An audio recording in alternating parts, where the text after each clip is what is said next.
Time itself is a silent song. But none of them believe me.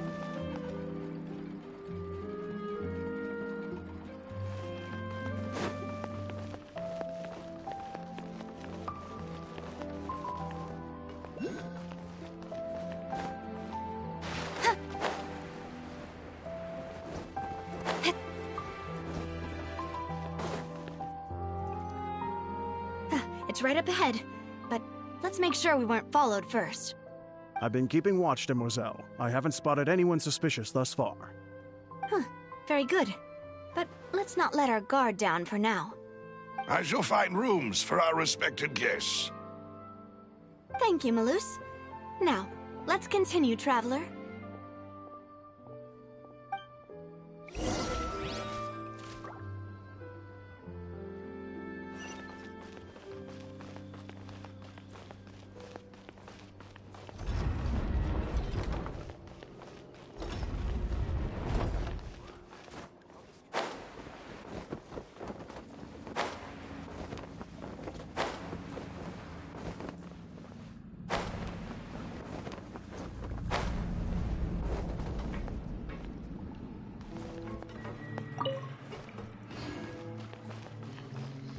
They really got an underground base. This is crazy. Crazy. This is a really crazy underground base.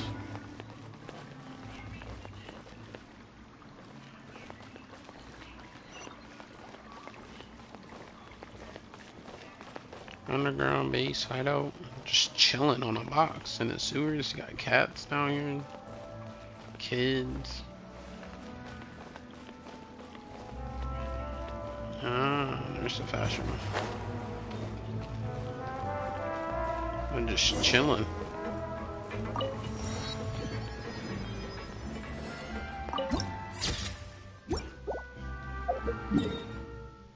Just chilling.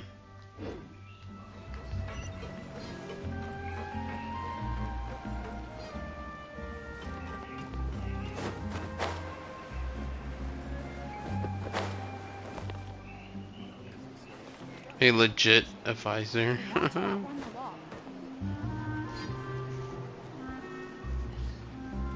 So, this is your base? It's not quite what Paimon imagined. Your accommodations have been arranged. Under the present circumstances, I can confidently say it's the best we have. Well, our funds have been a little tight lately. After all, we don't allow illegal or unethical profiteering. In fact, our funds often come from citizenry who support us. Seems like it's tough times for everyone. But if you have the support of the people, that does sound like it's worth it. To be honest, our financial situation was a lot better back when my father was in charge a few years ago. I'm afraid I'm not quite his equal. Your father... He was the previous boss of Spina di Rosula, right? How did he... Demoiselle, if you'll allow me to explain. No. I'll explain it myself. I suppose I couldn't run from this topic forever. And as partners, this is something I hope they can understand. My father's name is Callus. Yes, the same one they call Callus the Unfaithful in the streets. 3 years ago, he was accused of murdering his own friend. But he chose a duel to defend his honor, instead of standing trial. He died in the duelist's ring. Oh no.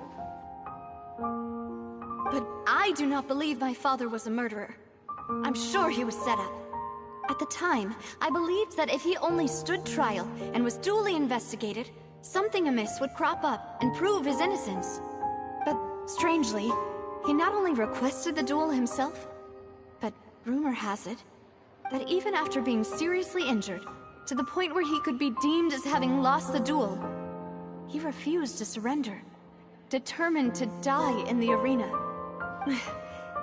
3 years later, I still don't understand why he did that. How could he protect his honor if he's dead? If anything, he gave up his chance to defend himself. The closest piece of info I have is that my father had been investigating the serial disappearances case at the time of his death. Ah, so that's why you're so determined to get to the bottom of that case. That's right. I've also tried to investigate the murder my father was implicated in, but I haven't found a single new clue in my countless reviews of the investigation records. However, I believe that if the murder case is related to those behind the disappearances, they must know something. I must know what really happened. Was my father coerced?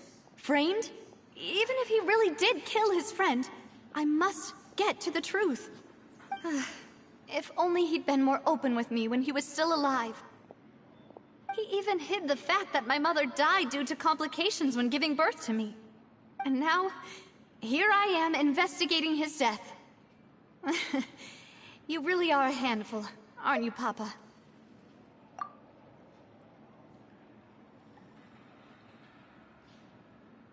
Demoiselle, please, if there is anything I can do, anything at all. I also will never believe that Master Callus murdered anyone. There are none whom I respect more than the two of you, Demoiselle. Master Callus did so much good in life, yet all it took was one murder case for him to be dubbed Callus the Unfaithful. Even our supporters decreased greatly due to that incident, hence our strained finances at present. Wait, if Callus was such a good man, wouldn't people at least be a little suspicious when he was accused? No. Perhaps people just revel in that kind of drama. It's not something exclusive to people from Fontaine, really. Everyone's like that. People love watching the evil turn over a new leaf, but they also enjoy watching good people fall into an abyss from one slip-up just as much. But how could... never mind. If Callus was really falsely accused, we have to find the truth. He didn't deserve to have that happen to him. There is one other thing. Master Callus's opponent in the duel was Ms. Clorand. Oh, her? Well, then, isn't that as good as saying that she was the one who killed him? Yeah, that's not the sort of thing that you can just let go and move on from. Miss Clorand has always placed great emphasis on the honorable nature of the duel. If her opponent doesn't yield, she will not stop either. She knew Master Callus beforehand and greatly respected him, but seeing how he was resolute in the arena, there was only ever one choice she could have made. It's not that I don't understand her at all, but I just can't deal with this yet. Don't worry, Navia. Paimon knows how you feel. You don't have to force yourself to do that. Afterward, Miss Clorand told us that at the start of the duel, Master Callus requested that she ensure Demoiselle Navia's safety. Yes, that is our understanding as well. Oh, Papa. What madness drove you to ask the person who killed you to take care of me? All right, anyway, that's the information I wanted to share with you. Even if it did sound like I was just complaining towards the end. Thanks. You two should go and rest. This was quite a day after all. Yeah, Paimon's feet. Please, relax and get some sleep. We will ensure you rest soundly.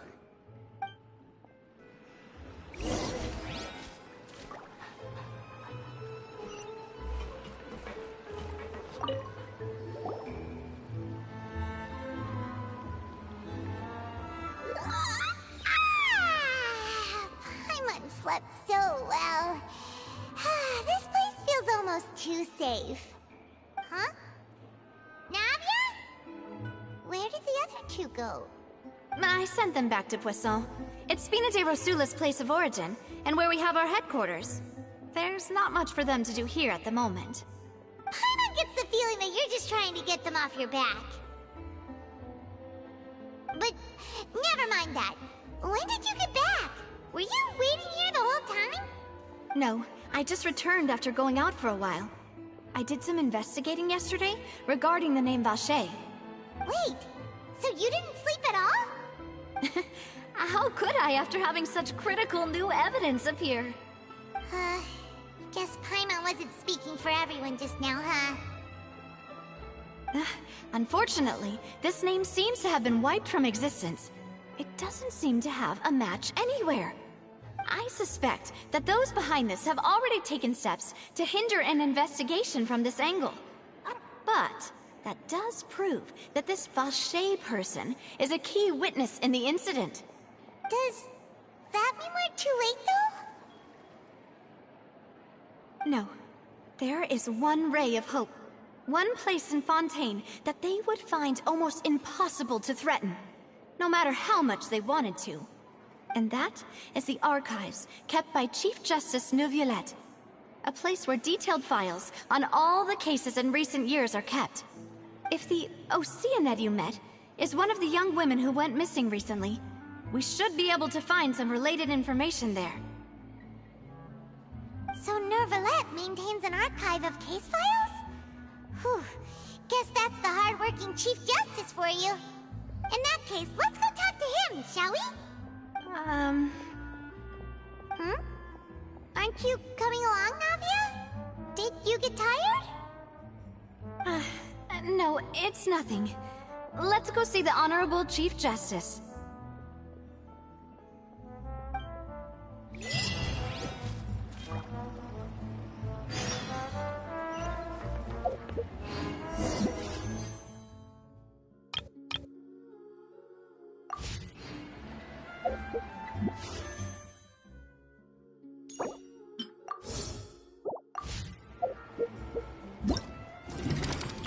Let the magic begin!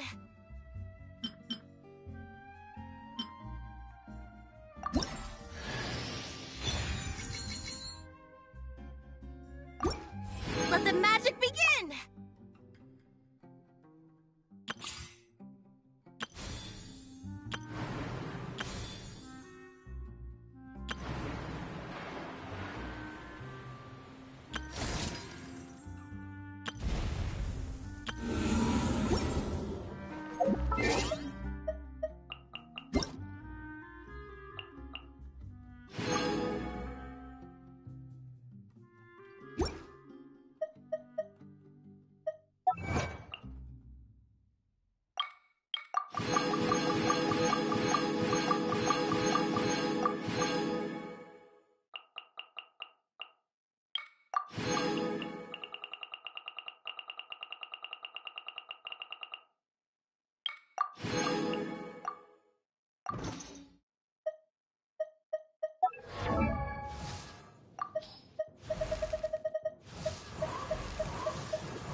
The Palais is right up ahead. Come on.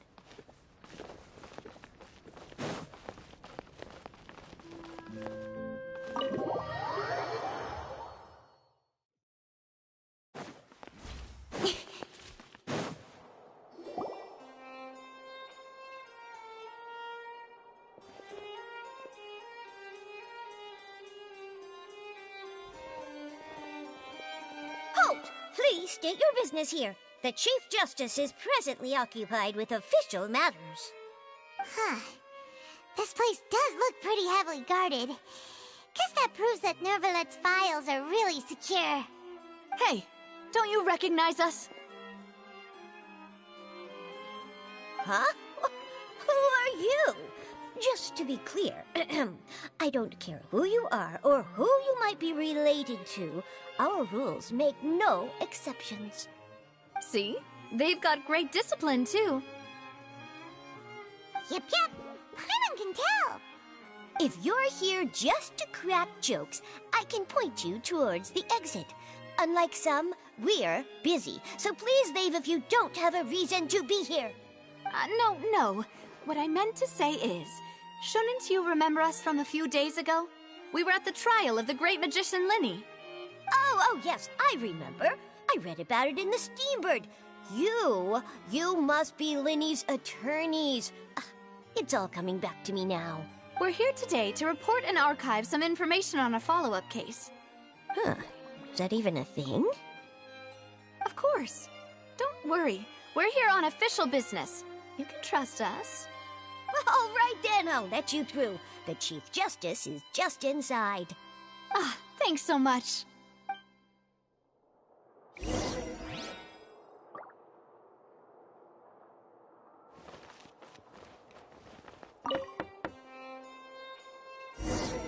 Please come in.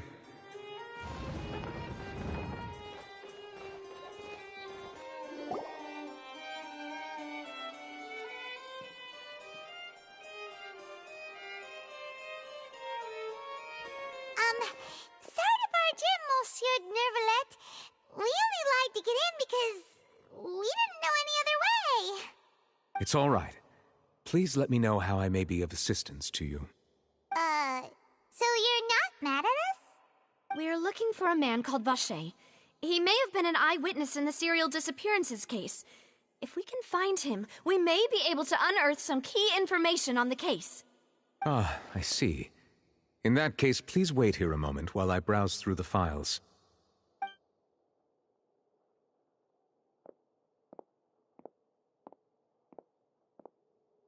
Who knew that Nervalet would be so easy to talk to?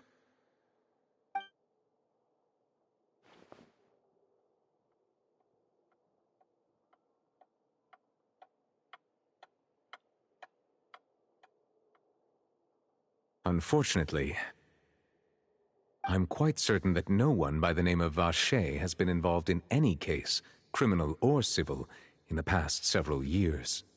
There are no records of him either in the files or in my memory. Traveler, what if it was really just a dream? Is that so? All right then. Thank you so much, Monsieur Neuvillette. We'll take our leave now. Ahem.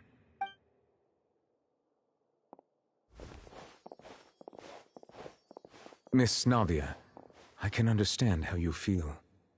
Your father, Callus, was a truly exceptional man. We deeply regret his passing. And what are you trying to say, Monsieur Neuvillette?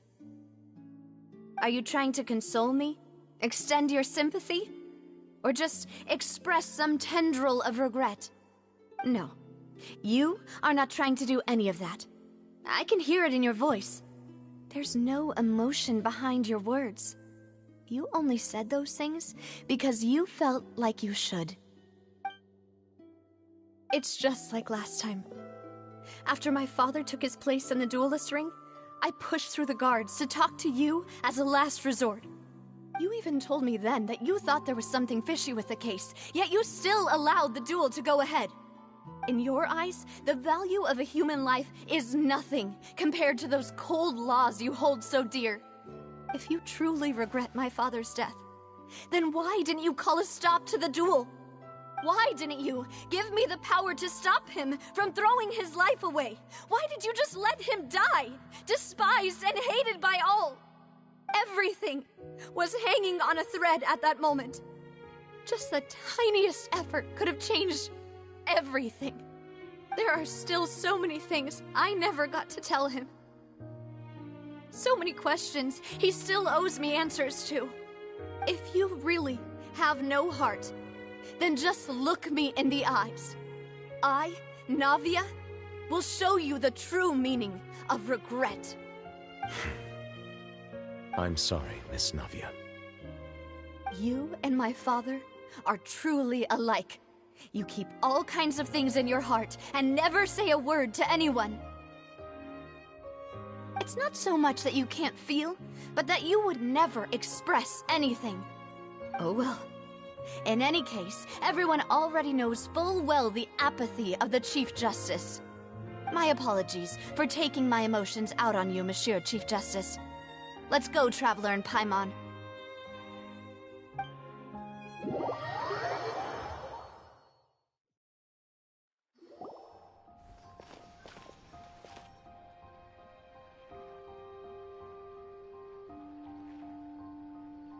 Navia, are you okay? I'm fine. Rain. It's... You're right. Wasn't it still sunny when we went into the building? And there shouldn't be any active trials today. How strange. Now that I think of it, on the day my father was convicted of murder, it was also raining. What is it? Did you think of something? Yeah, he was outside. It was uncovered and the rain could fall there. Why? Do you think the rain could have affected the crime scene? That thought has occurred to us before. We've even expanded the search area to try to account for that, but didn't find anything of value. Oh? Wait. You don't mean... So you're saying that the true murderer could have been turned into water and then got washed away with the rain? Yeah, and if that's what had happened, then no one would have believed your dad, even if he explained what he saw to the authorities. I really think I found a true genius for a partner. You're completely right. How did I not connect the dots earlier? All right, let's go to Poisson. With this new lead in mind, we'll get to the bottom of my father's case for sure. Yeah, we're gonna make progress for sure this time. Do you want to go with me now? Or do you want to head over by yourself later?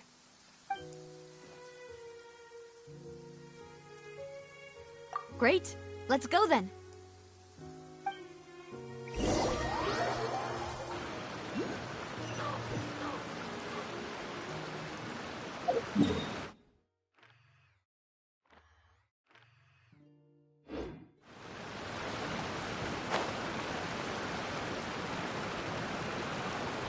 I didn't even know there was people in the mountains. That's crazy.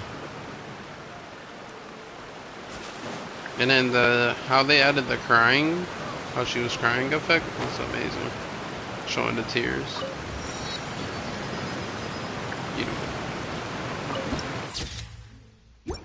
Is that an underground boat or airship? Whoa, what a huge ship! Why would a ship be anchored at a place like this? There's no need to be so surprised. While it may look like a ship, it's actually Spina di Rosula's headquarters. My father was the one who asked for it to be built like this. Perhaps our taste in exterior design is the only thing we occasionally had in common. A gigantic and glamorous ship embodies discovery, opportunity, ambition, and conquest. It symbolizes Spina di Rosula's bright and limitless future. And Paimon thought you were bluffing when you said Spina di Rosula had a glorious past. Paimon was confused why a group with such a history would live in the sewers. But now that Paimon has seen this ship for herself, she's been convinced. Well, Poisson is where Spina di Rosula began, after all. It's our main base, our home.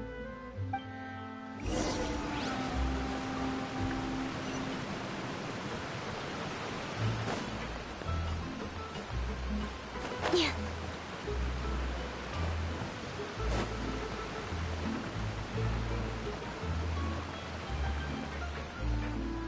Intel is just like teachers. You gotta invest in life.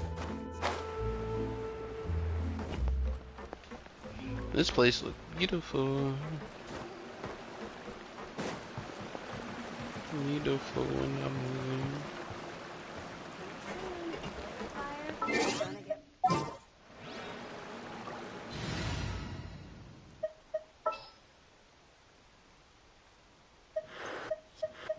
Good eye.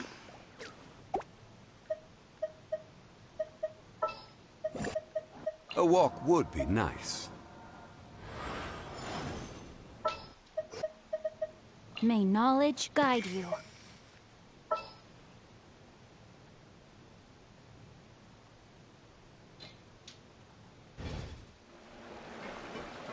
Yep. They might have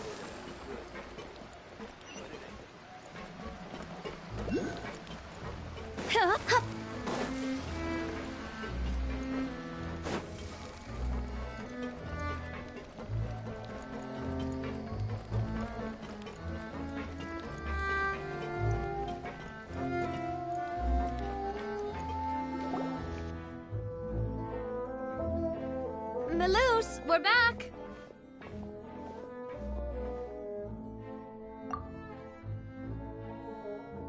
Apologies for the wait, demoiselle, and our most important partners. You said before that you still had some business at the court. What brings you back to Poisson so quickly? About that. It's because my partner here reminded me of something really important. You see, what if my father's case had something to do with water from the primordial sea? You still remember, right, Maloose? On that night, it was raining? Yes, the case was quite similar to that of Mr. Linney's. Both were what you'd call impossible murders. Could you tell us a bit more about what happened before? Yeah, of course. Many years ago, something called synth began to gain popularity in Poisson. At a glance, it was a kind of drink that could excite your mood and produce many pleasant hallucinations. Wait! Didn't that guard guy who turned into water also mention that the primordial water could be used to produce some kind of potion? Yes, he did. Considering what we know now, it's almost certain that synth is created using water from the primordial sea. If you drink synth for an extended amount of time, you'll suffer many side effects, such as losing the ability to focus or control your emotions. And if you were to stop drinking it completely, you'll experience flashes of paranoia and anxiety while lacking energy to do anything. It's an extremely dangerous substance. As he oversaw Poisson, my father was compelled to put a stop to synth abuse and called for a complete ban of it. Boss's uncompromising attitude incurred the synth vendor's wrath, but no matter how much they threatened or bribed him, he refused to yield.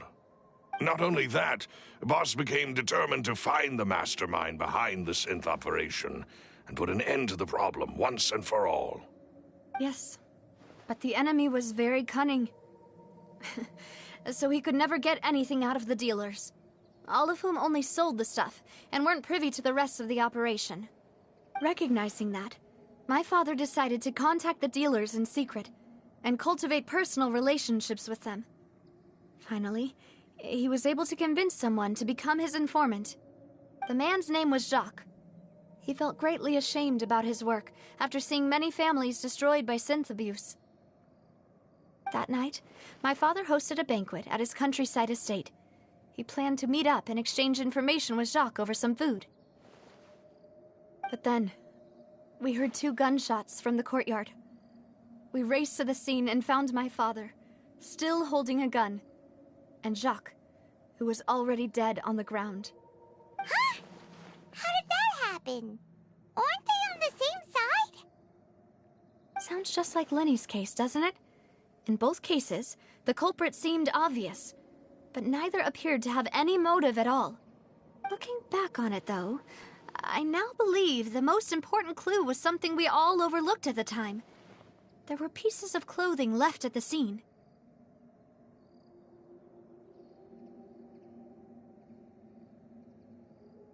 Precisely. It's all thanks to you that I made the connection now. Back then, we all just thought they were some costumes that Jacques used to disguise himself at the banquet. But, considering it now, it's almost certain that they belong to a third person at the scene. With one extra person, we'll also need to reconsider why the 2 shots were fired. You're right. We still don't know what happened. But my intuition tells me that we're on the right track to figuring it all out. I'm finally headed towards the truth. Jacques was an empathetic man who was infinitely remorseful for his past actions. It's unlikely that he turned on Boss with zero warning. I think this third person is probably the key to the full truth.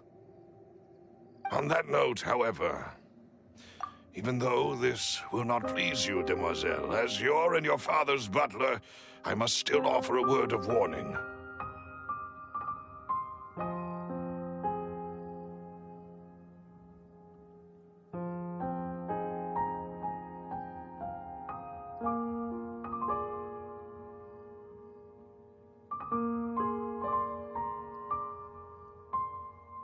Our opponent is insidious and cruel. They are extremely difficult to deal with, and Boss has already lost his life trying to bring them to justice. Even though Spina de Rosula has lost most of its former glory, Poisson has welcomed a new time of peace, and we have been allowed to live out our lives. My bad. You talking about Nadia, right? If you're talking about her, yeah, her character design is amazing. I like her and her voice actor, and I can't wait to see gameplay because she's a cool character. I would be love to have. I don't know if she's gonna be a 5-star or a 4-star, but she looks amazing.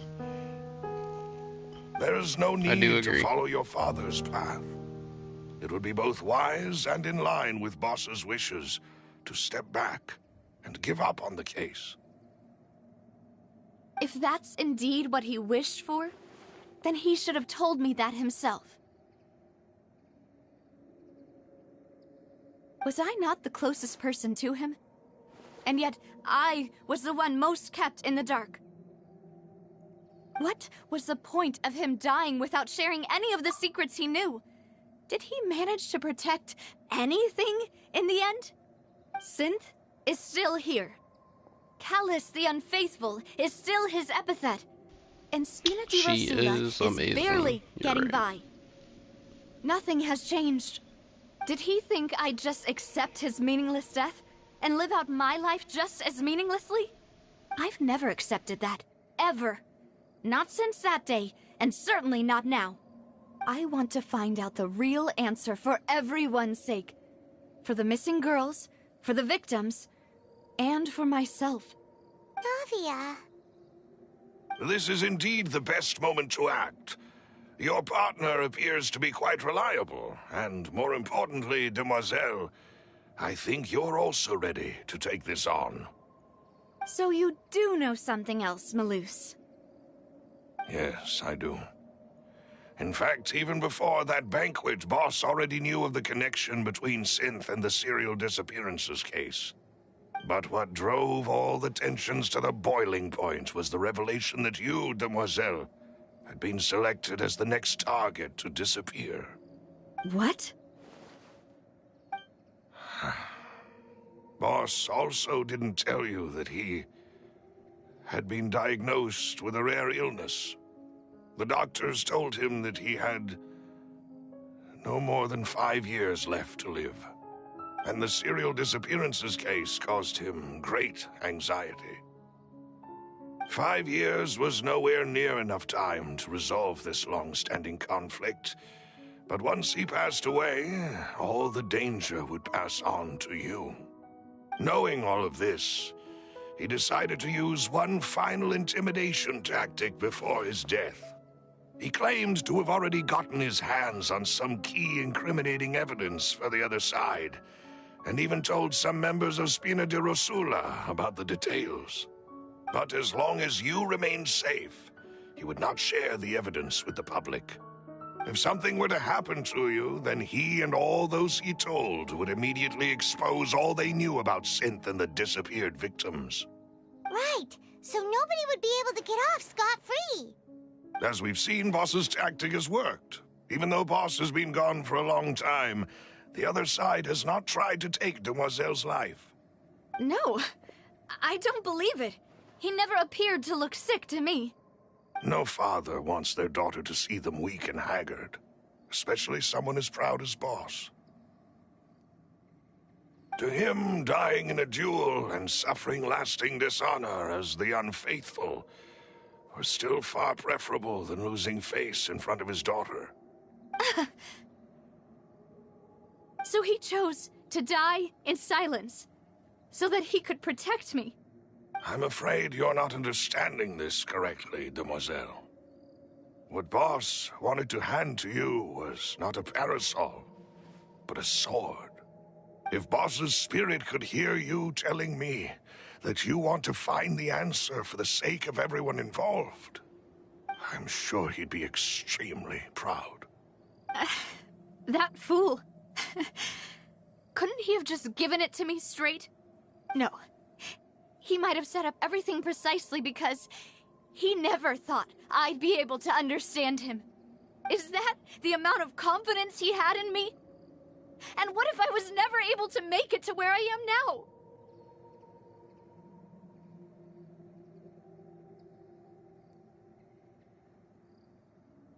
Yeah. I suppose that's true. With the way he'd set things up, if I had wanted, I could have just lived out my life without a care in the world. But thankfully, he rarely talked to me about complex matters, and thus understood little of me as a person. In this case, he really didn't need to give me an easy way out. Malus, what was the key evidence that he shared with you? It's the location where synth is produced. Essentially, it's the enemy's headquarters. When he was threatening the enemy, Boss didn't share the specifics of the incriminating evidence he found. But if you want to use it against the enemy, you'll still have to take several things into consideration. Why? If we know where the place is, can't we just go storming in? You mustn't forget that we're fighting against a mysterious and dangerous organization that's been in operation for decades. There's no telling what might be lying in wait at their headquarters. We also have no idea what kind of evidence we may be able to find inside, nor what people we may be able to capture. But a single visit to their headquarters will be tantamount to a formal declaration of war. The worst case would be that we leave empty-handed, but also open ourselves up to full retaliation. Then, in that case, why not work with the Fontaine authorities? Well, you saw one of them dissolve during Mr. Linney's case. We have no idea just how thoroughly they may have been infiltrated. Huh. That's true. Seems my father really had no choice. But things are different now. It should be a lot easier to prove the other side's guilt, now that we've connected Synth with the disappearances case. You sound like you've put a lot of thought into this, Malus. I am the butler, after all. I live but to serve the boss and Demoiselle's will. I've always been willing to take on any kind of risk for your sake. But considering my relative lack of ability, I've spent my time keeping secrets, performing basic investigations, and waiting for the right time to come. Thank you for all of that, Malus. Have you discovered anything new in the past few years? Let me think. One conclusion I came to was that the enemy must be quite familiar with Spina di Rosula, or at least have an informant planted here. When I announced orders to the organization's members on Demoiselle's behalf, I used to deliberately keep a few people in the dark and observe the reactions of the synth vendors. If the vendors didn't change their plans, then the individuals informed of our orders must be innocent. If the vendors packed up and fled, however, then someone must have given them the news. After several rounds of testing and investigative tracing, I've narrowed the suspect list down to 3 people. The first is Florent, Spina di Rosula's senior advisor. Huh? Florent? Yes, surprising, isn't it? He was one of the people Boss trusted the most, which also means that he was someone who understood Boss really well. Thanks to his position within Boss's innermost circle, he always knew our upcoming plans and could thus avoid capture this whole time. There's someone else like him too. Marcel, the head of Confrérie of Cabrières. Uncle Marcel. It's a guild in Poisson. Boss helped it to grow to its current size and prominence. In the beginning, they were only reselling some daily goods, but now they're One of the richest guilds around, with a lot of business connections in the city. So, they're like a sister organization of Spina di Rosula? Yes, you can say that. When we were fighting against the synth dealers, they provided us with plenty of support. It's a bit difficult to imagine someone using their own money to hunt down themselves. The final suspect is Thierry, the man responsible for coordinating information between Spina di Rosula and the guards. Although the guards mostly leave us to our own devices, there are still many activities we have to report to the local authorities. Since Thierry is always in the know about our current activities, he could theoretically always plan one step ahead. I see. These are all people who I communicate with quite regularly. To think that the enemy we've been fighting against has been right next to me all along, among those I trust the most. It's almost too hard to believe. If you want to investigate them, please take every precaution to not alert the quarry. Judging from our experience, the enemy is extremely cautious. Of course. And thank you, Malus. You've provided us with a lot of great information. You're too kind, my lady. I'm just doing my duty. And before I forget, proving Boss's innocence would also mean clearing him of blame in Jacques' death. After that incident, Jacques' wife and daughter were taken into the Spina's care. They still live in Poisson today. If it might help, you could also pay them a visit. I can make the necessary arrangements. Oh, thank you so much, Malus. You really are the best. A new case awaits, my dear partner. I hope we can work together to uncover the truth and end this case once and for all.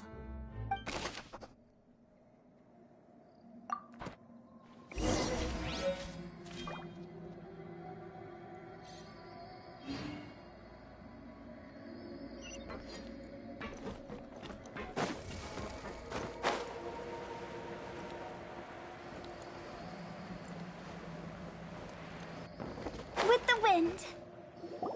It is settled, then. Please excuse me, and enjoy your conversation at your leisure. Thank you for arranging everything for us, Malus. Excuse me, miss. Do you need anything from us? Oh, Hey, Navia's all quiet. This isn't like her at all. I'm sorry that I only came to visit after all this time. After what happened, I didn't know how I was supposed to face the two of you. Ah, if it's about that, there's no need to apologize. After my husband died, Spina di Rosula sent us a lot of mora and support. I understood your guilt and apology to be genuine. But aren't all of those things nothing compared to the loss of Jacques? I can understand the kind of pain that comes with losing a father so needlessly. You don't understand at all. I didn't know how to face you, because I didn't know what I could possibly bring as a consolation gift. I know only the full truth could bring closure to you, and to all of us. I'm sorry. I appreciate the sentiment, but you don't have to carry all that guilt. On the matter regarding my husband, my daughter and I have more or less found our answer already. Would you mind sharing it with me? I really can't believe that my father could ever bring himself to shoot Jacques. I always knew that my husband's money was earned through others' suffering. He told me countless times that if he could turn back the clock, he would never go into the synth business again. He had many regrets, and felt that he took the idea of providing for his family too literally. For the longest time, he thought Mora was everything. So when Mr. Callis came to him with a proposal, he accepted it almost immediately. He tried to be as careful as he could, but even so, he was still found out by the higher-ups. They found out about his betrayal? Papa didn't say that exactly. But Papa did tell me that I should never be ungrateful. Before he left that day, he told me that he had no choice. It was only later that I realized it was his final farewell to the two of us. I don't know that for sure, but you could say that's the conclusion I eventually came to. Which is why I'm the one who should feel guilty. Callus had always taken great care of us, both when he was still alive and after he passed away. Even if he fired the shot that killed my husband, it was likely in self-defense. It is impossible for me to hate him for what he had done. But Mama, why is Papa still the bad guy if he did the right thing?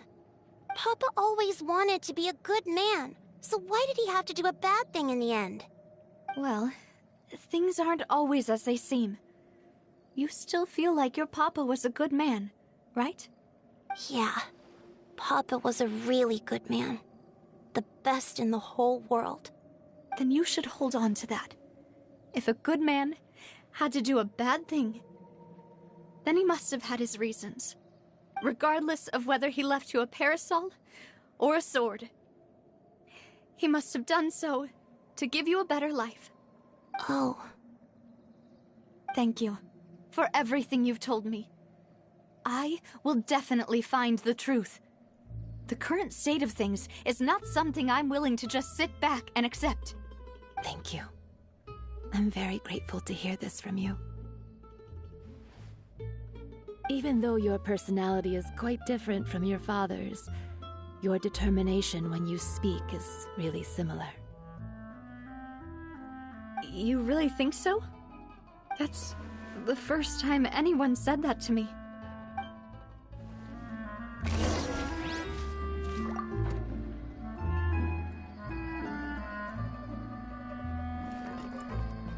Are you okay, Navia? I'm fine. Don't worry. Let's investigate the 3 suspects next. Laurent should be nearby, and we should be able to find Thierry and Uncle Marcel in the city. I'll get myself together on the way, so please don't worry.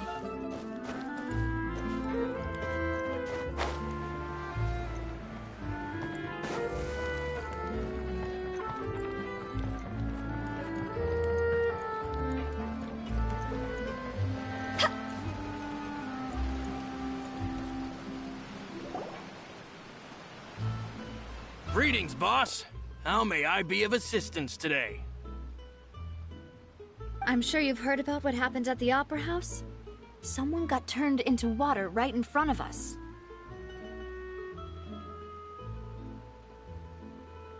Yeah, I've heard. With something that dramatic, I'm sure journalists will milk it for all it's worth. And it'll be all the talk for the next several weeks. It also reminded me, on the day that the incident happened with my father, it was raining outside, and we found some clothes left at the scene. After my partner here put the dots together for me, I feel like we should try to reopen his case. Can you do me a favor and try to recall what happened that night? Let me think. Mr. Callus was feeling pretty upbeat that day. So he was drinking and bantering away with us at the table. After that, he told us that he wanted to go get some fresh air. So we let him go without thinking much of it. Who knew that we would hear 2 gunshots ring out right after? My first reaction was that Mr. Callus's life was in danger. So I grabbed my holster and made a mad dash toward the scene. But when I got there, it was already too late. Mr. Callus was standing over a dead body with a gun in his hands.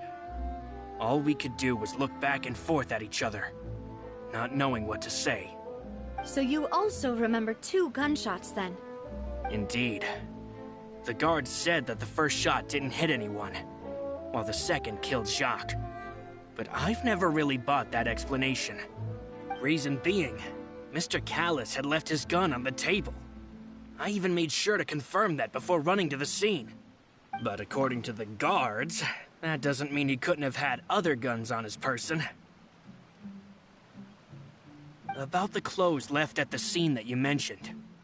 Do you think there was a third person there? At least from our perspective, my father had no reason to kill. So he would also have no reason to bring an extra gun with him. The gun he was holding probably belonged to Jacques, or a third person on the scene.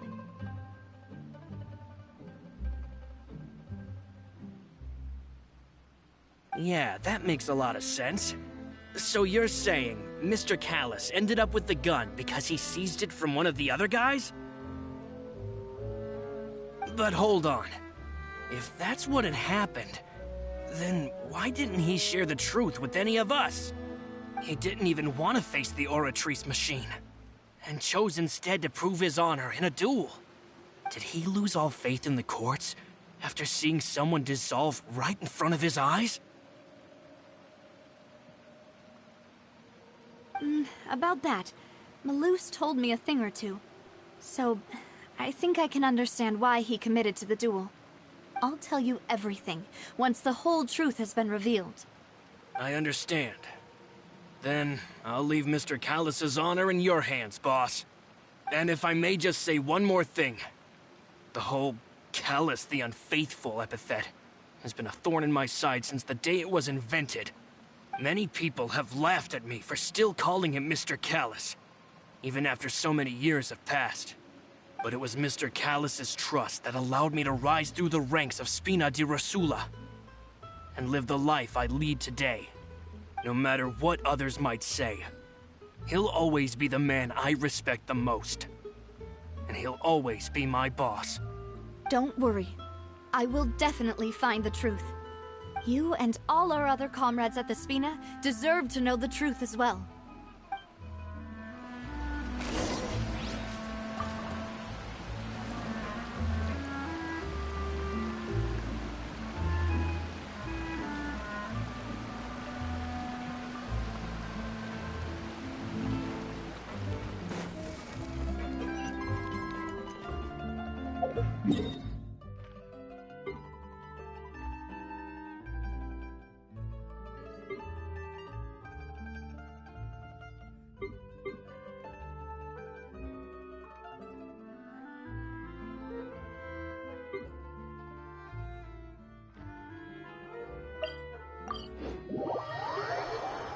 Interesting. Oh, there he is. Hey, Thierry! It's me! Oh, now, what brings you here, Miss Navia? I've heard that you made quite the name for yourself at the Opera House. Oh, so you've got news of that already. Oh, okay. Hey, I'm also a member of the Guards, you know. The way you make it sound, people would think I was sent off to Poisson because I had done something wrong. Are you sure there isn't a little bit of truth in that? Under normal circumstances, shouldn't you have been called back to the city already? I mean, where I work is really up to me. Let's just say I enjoy the ambiance of Poisson. Callus did a fantastic job running the town, building Spina di Rosula from the ground up and clearing many obstructions in my way. It would be next to impossible for me to find a similarly easy but high-paying job in the city. Anyway, enough chit-chat. Are these two friends of yours? You, here for some formal business? Yes. These two are my partners. What happened at the Opera House made us realize that Lenny's case and my father's may be related. We're trying to reinvestigate the details of my father's old case. Ah, I get it. You think there might be more to the case now that we know people can be dissolved into water, right? I was also flabbergasted when I first heard of it. If you want to go through the original files from your father's case, I can help you look for them. That'd be much appreciated. Thank you. Actually, I have another question. Do you have the authority to dispatch Gardamex? Hiya, bird. How you doing? Of course. Without them, I couldn't possibly handle Poisson on my own. Why do you ask? We definitely can't use them to forcefully get more evidence for your father's case. Well, you see, just recently, We were attacked by a horde of unnumbered Gardamex in the city. I'm doing alright. Just trying to continue the rest of this extra Genshin stuff. Because we finished like the first part, the main part of it, and then this is like another part, second part. So, if you hypothetically wanted to do something against me, all you would need to do is get rid of the mecha serial numbers and send them after me. See, Bird, look at Navita. She looks amazing. I like her voice actor's cool. It's like her voice actor fits her perfectly, and then she just looks amazing. Can't wait to see what she actually does. You think too highly of my abilities. Dispatching mecha is very different from controlling them. If I had to make an analogy, when you order a dish, the chef will make it for you. You can ask the chef to cook, but not to massage your shoulders or carry your baggage. If you try to make unreasonable demands, the chef would just think you're out of your mind and ignore you completely. The same goes for me and my Gardamex. Removing a serial number is also not as easy as you might think. There are a lot of complex steps to it, and it's almost impossible to keep it a secret. So I can promise you, those mecha were definitely private units. They're certainly not cheap. So, whoever their owner is must be super rich, powerful, or both. Now that you mention it, though, being in the synth business would definitely be profitable enough to afford this. Oh, then you're officially in the clear, Thierry. Oh, well, thank you for the vote of confidence, Navia. Jokes aside, I'd like to wish you all the best with your investigation. I'll be staying in the city for a little while, so just come find me if you need any support from the guards.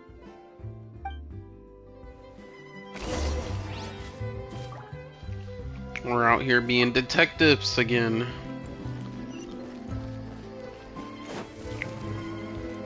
Look at this bird, look at it, it's a poodle.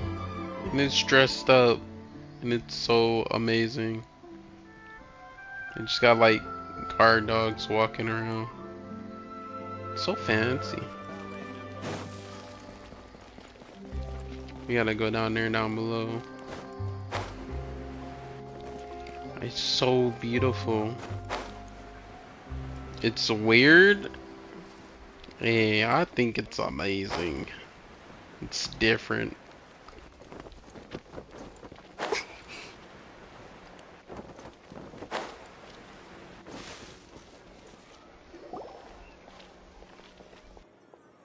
Hello. How may I help you? I'm here to see Marcel. Could you please let him know?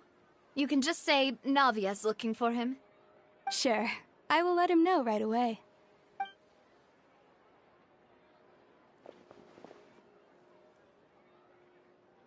Navia, hello.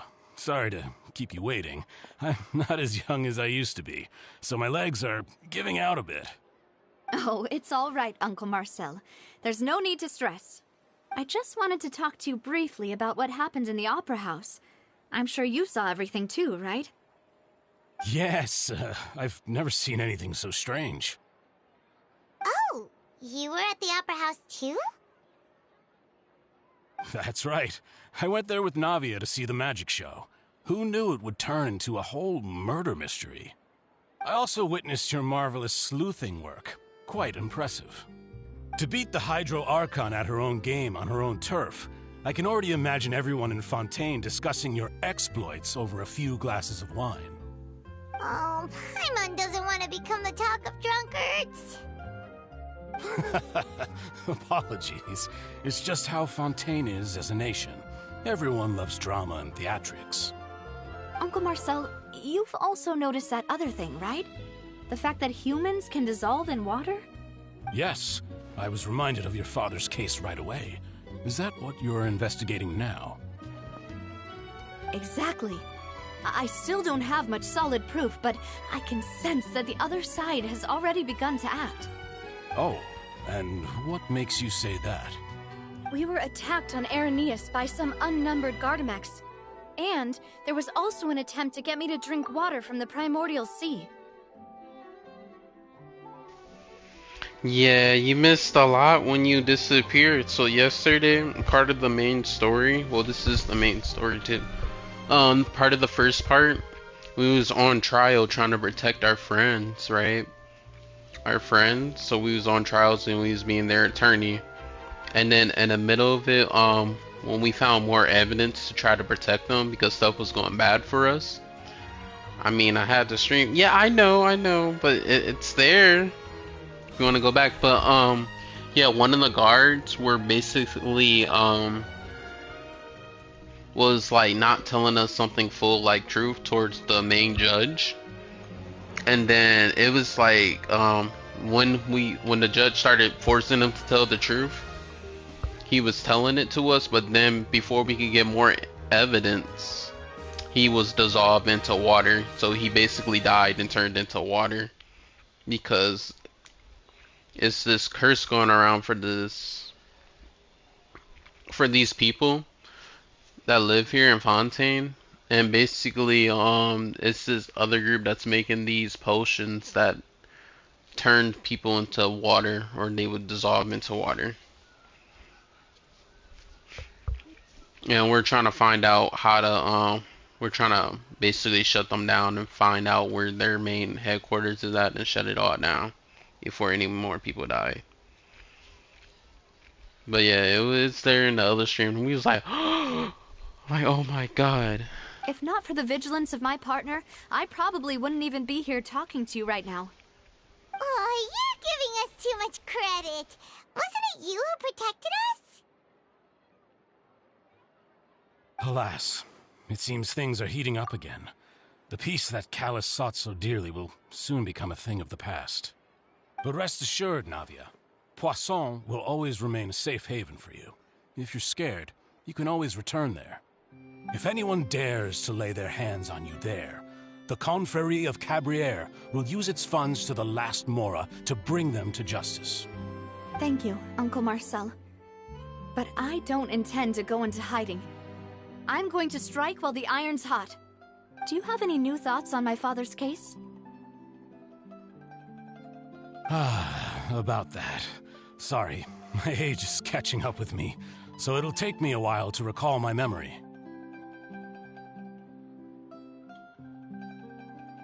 The Confrérie was responsible for that banquet, so I was out and about the whole time making sure things were running smoothly. I didn't even have the time to drink with the guests. Then I heard the sound of a gunshot, and the rest was history. Oh, it's okay. No need to push yourself. We'll ask around some more, see if there are any valuable clues elsewhere. Sounds good. Just let me know if you ever need Mora. All my wealth comes from Callus's patronage and support. I'll spend however much it takes to clear his name.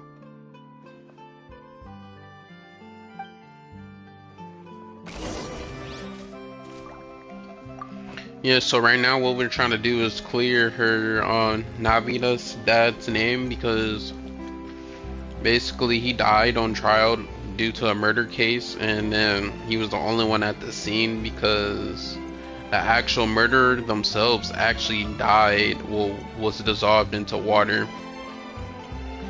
And then the only person that was there was her dad, who was caught the murder in the action. But he got dissolved into water, so we're trying to clear his name. And we're finding lots of evidence to do that.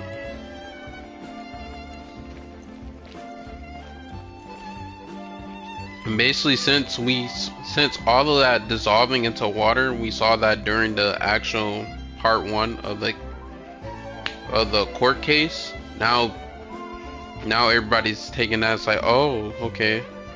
So this actually is true. People are actually dissolving into water and dying. So now we got like evidence to prove that this stuff is actually happening and people are actually dying to support our cause. We've talked to all 3 suspects, purely based on their conversations with me. None of them sounded particularly suspicious. I suppose that's to be expected, though. If a single conversation's all that's needed to find them out, then my father wouldn't have needed to investigate the case for so many years. Anyway, even though we didn't make a breakthrough, let's still compile what we were able to find. But where should we start? Ah, you're right! Florent mentioned that Callus probably only ended up with the gun because of circumstance.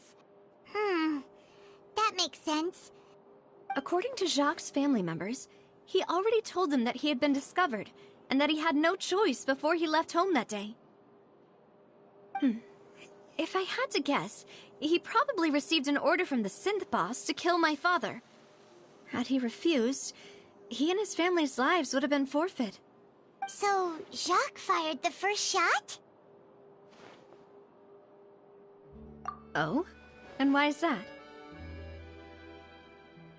Ooh, that's a good point. Jacques probably already knew that he was just being used as a tool for murder. And once he had completed his mission, he'd be of no more use to his boss. So, what would make more sense from his perspective would be to turn his back on the Order and seek protection from my father. Makes sense. But without evidence, that's still just a theory. Besides Jacques, the attack from the Gardamex has been bothering me quite a bit as well. It's obvious that our enemy has become more antsy after the secret of the primordial seawater was revealed. Do you think he knew, even then, that we'd follow this lead to the end? Given everything that's happened since, it's quite possible. But who among the 3 suspects would have the ability to control privately owned Gardamex?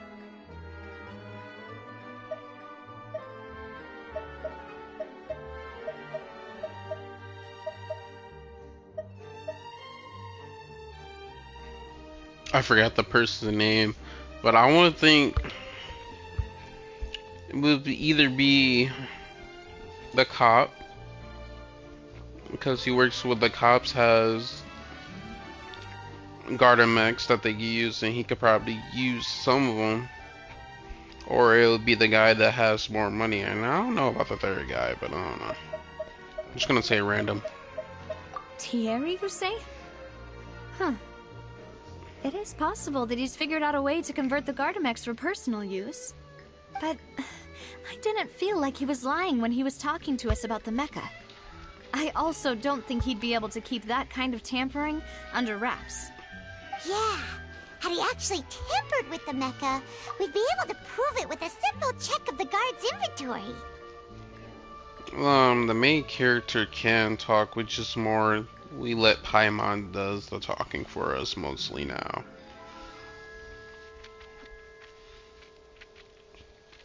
Really, because Paimon does all the talking, really. Fun fact that she was the actual person that taught us the language to understand her language too.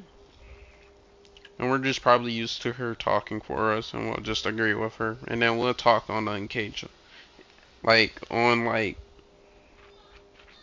occasionally basis, or sometimes. Sometimes we do talk, but we just don't actually hear it. We just say it in the chat wise.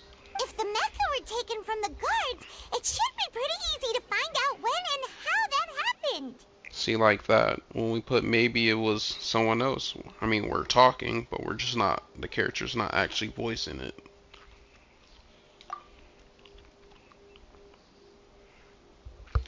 Uncle Marcel? My father did really trust him. And they worked together on a large number of projects. Maybe that's how he got to know Jacques. And with funds from the Confrérie, he could also afford a large number of Gardamex.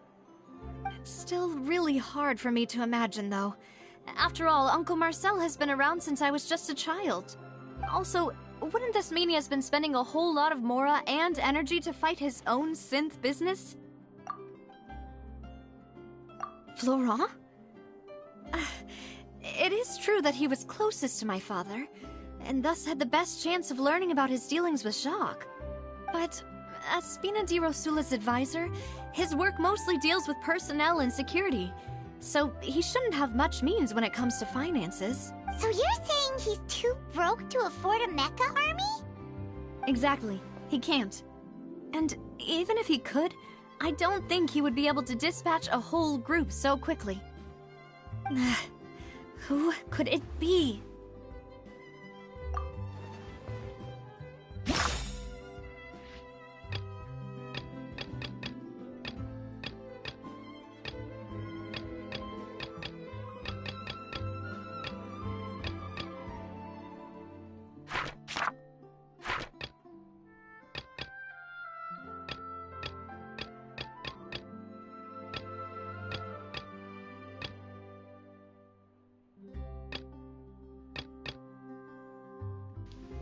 So we're missing one right there. But I gotta choose between these two because I can't choose the ones up top.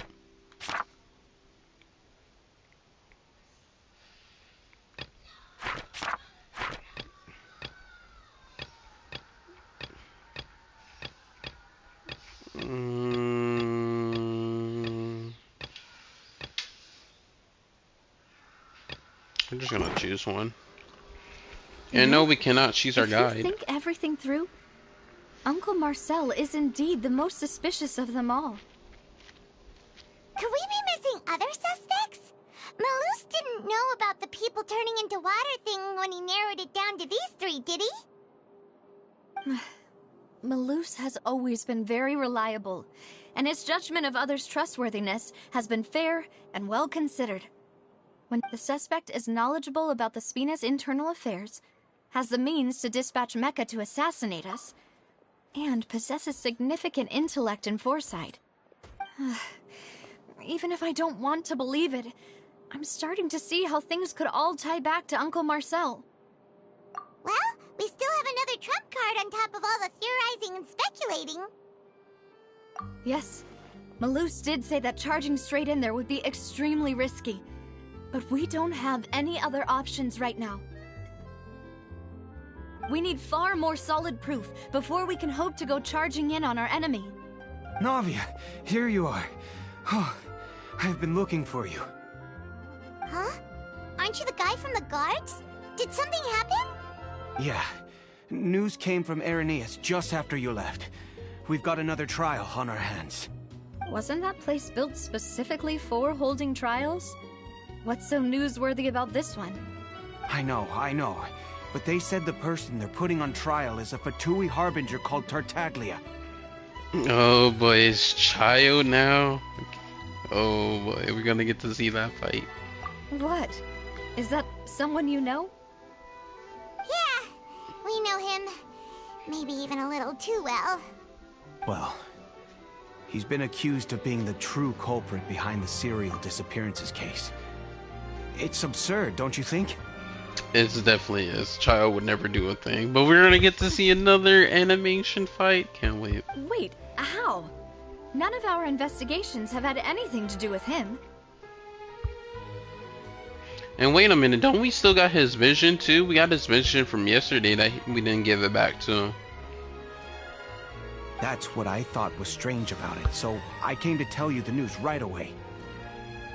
If the charge against him stands, then it'll be next to impossible to get the guards to support any of our planned investigations. Right, because they'll think they've already found the culprit. Yeah, and it'll be a lot harder then to clear Mr. Callus's name. I understand. Well, partner, what do you think we should do? Huh? Split up? What do you mean? Just as expected of my partner. Since this is a trial about the serial disappearances case, the culprit's attention will be focused on Irenaeus, leaving his home base wide open. You're right. This is our best opportunity. All right then, let's do this. I'll stall them at the Opera House and charge Marcel as the true culprit. I won't have any chance of making that charge stick, though, unless we find more evidence. It'll be up to you to make it back in time and hand the decisive evidence to me. We'll help you, just like you helped us in Lenny's trial. Demoiselle, please allow us to accompany you. I'm ready. Ah, Malou, Silver. When did you two get here? We heard that you'll be leaving Poisson and figured that you might require our assistance. It's our hope that your confidence will be bolstered with the two of us by your side. Thank you so much. Then, let's make haste for Irenaeus. Paimon, Traveler, I'll see you at the Opera House. See you then!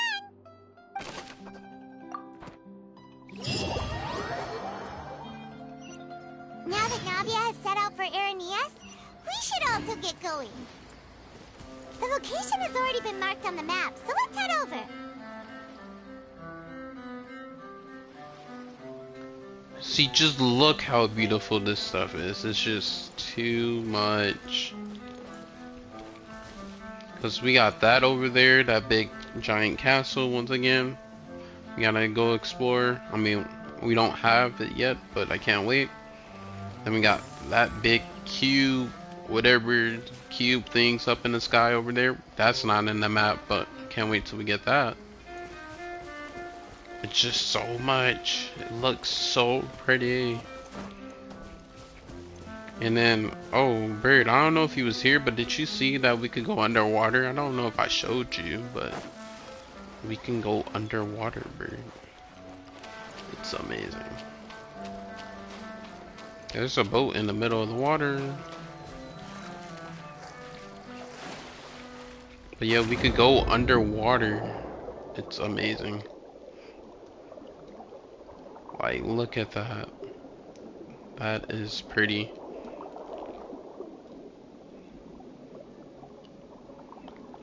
Pretty, pretty, pretty.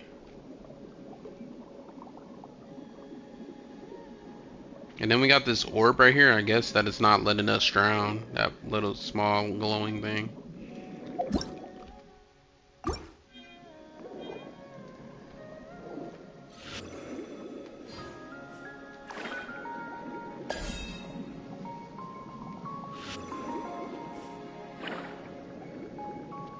Can we like touch this thing?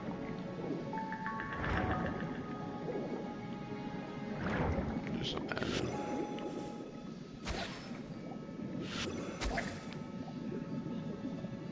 Oh, that dude's trying to attack us.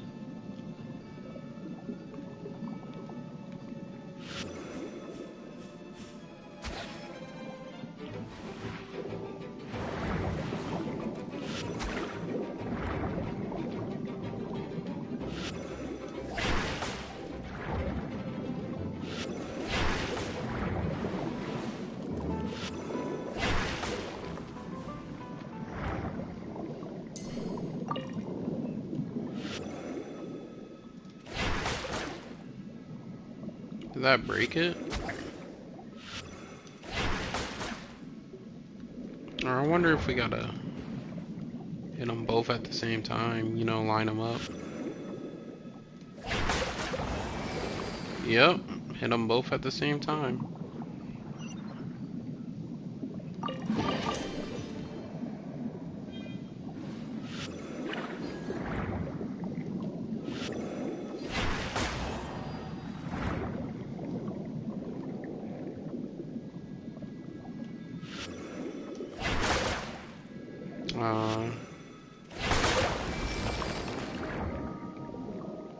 This is school.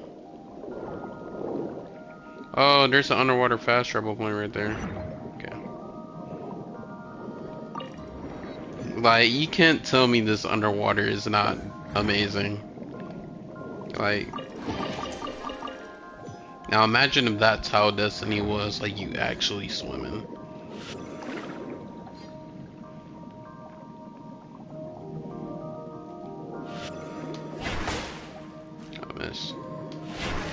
Oh, what? Okay.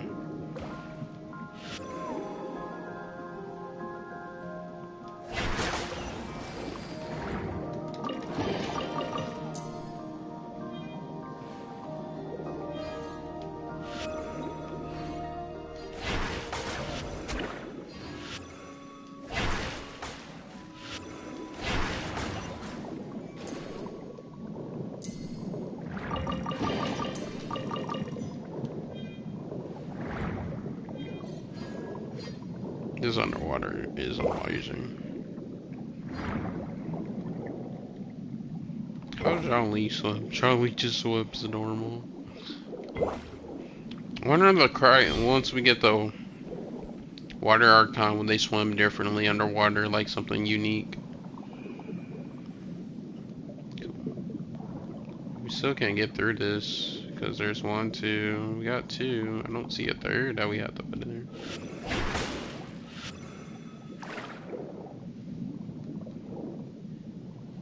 One goes right there. Okay, that's why.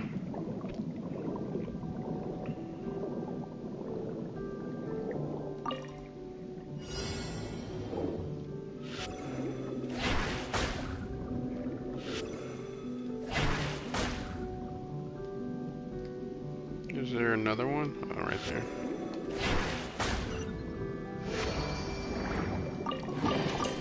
Yeah, we're about to go continue the story, but like this is gonna be fun. Coming back and doing this exploration. Jesus.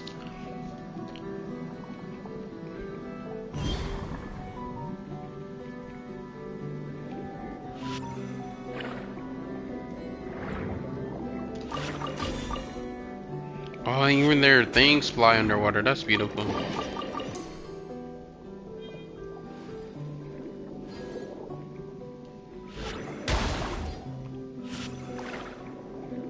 I was trying to see what that does. My bad. Crystals are one shot.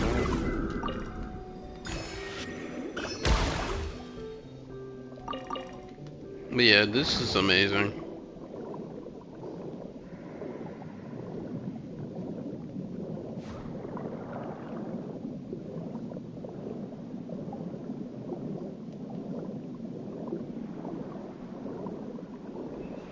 At least if you're gonna drown, I wonder if you run out of stamina right there, will you just like stop going fast? That's cool.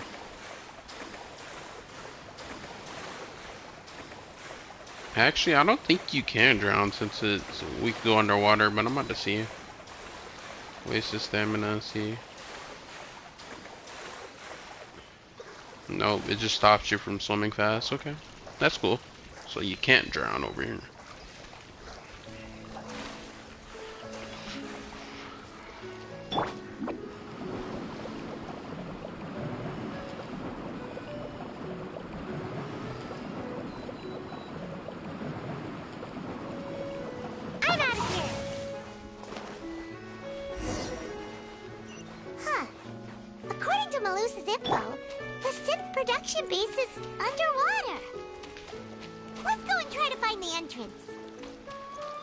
So we have to go underwater anyways.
That leads to the synth production base. It sure doesn't seem out of the ordinary at all. Ah, you're right. An important place like this is bound to have a ton of protective measures and mechanisms. So over here questioning how she's talking underwater, but I'm guessing it's because of that thingy that we have that's letting us talk underwater. Navia's probably arguing up a storm right now to stall for us.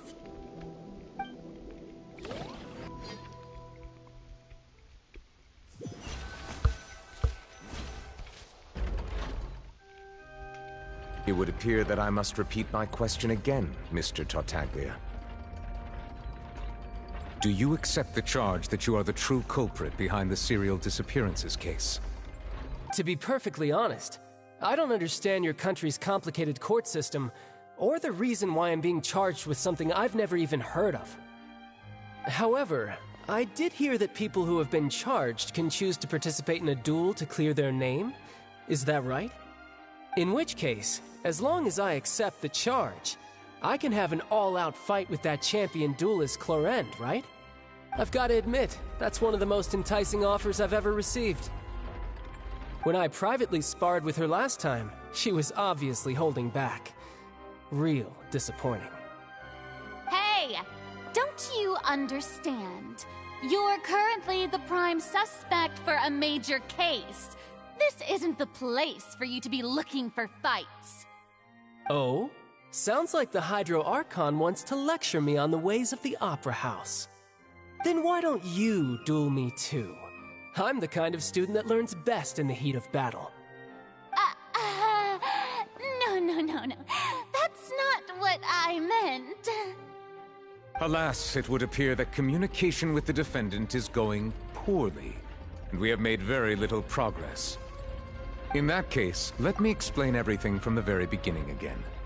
The goal of this trial is to determine the culprit behind the serial disappearances case. That case had nothing to do with him. You've got the wrong man. Huh? What's going on? Why is she interjecting again? I told you it couldn't be one of the Fatui Harbingers. Miss Navia, this is the second time you've interrupted the court proceedings. I only tolerated your behavior last time because you were able to provide the court with a key eyewitness. But that was an exception rather than standard court protocol. I can very well charge you with contempt of court for your interjections. Oh, please. Did you ever think I had any respect for this place's pointless theatrics? We can put that discussion aside for now. I'm not here to argue with you. I'm here to charge the true culprit behind the serial disappearances case. And if my charges prove true, then Tartaglia here will be proven innocent by default, correct? Oh, a young lady has charged in and offered to clear my name. How fascinating. Well, I'd gotten half bored to death by all these rules and procedures anyway, so I'll take you up on that offer. So, Your Honor, is there nothing else for me to do now? You may take a seat for now in the audience, but that doesn't mean the suspicions against you have been lifted. Now then, Miss Navia, who is the person you would like to charge instead? I can't, because we would have let that go on either way. Chai would have been like, man, I would rather fight this woman regardless. Because Child is literally a battle junkie. But he is great at fighting, so I have no doubt either he would bring it to a standstill or win. That person is... Oh boy, here we go.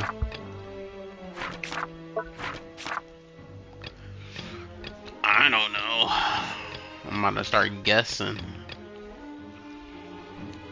3 years ago on a rainy night. Blah blah blah.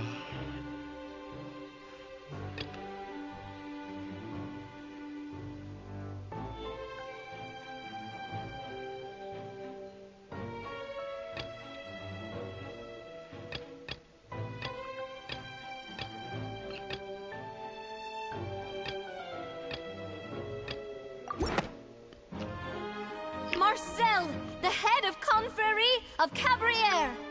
Huh? What confrérie? Never heard of them in my life. I've heard of them, but weren't they Spina di Rosula's sister organization? Oh, is this going to be a friends to enemies type situation? Please let me remind you, Miss Navia, that charging someone is an incredibly serious matter. Committing to the charge also means taking on the legal responsibilities associated with it. And if the charge fails, depending on the circumstances, you may also be charged with the crime of making a false accusation. Knowing this, do you still wish to charge this man? Yes, I do. In that case, I declare the charge to be valid. Miss Navia and attorneys, please take your places on the court. Members of the guards, Please contact Mr. Marcel right away so that he may stand trial.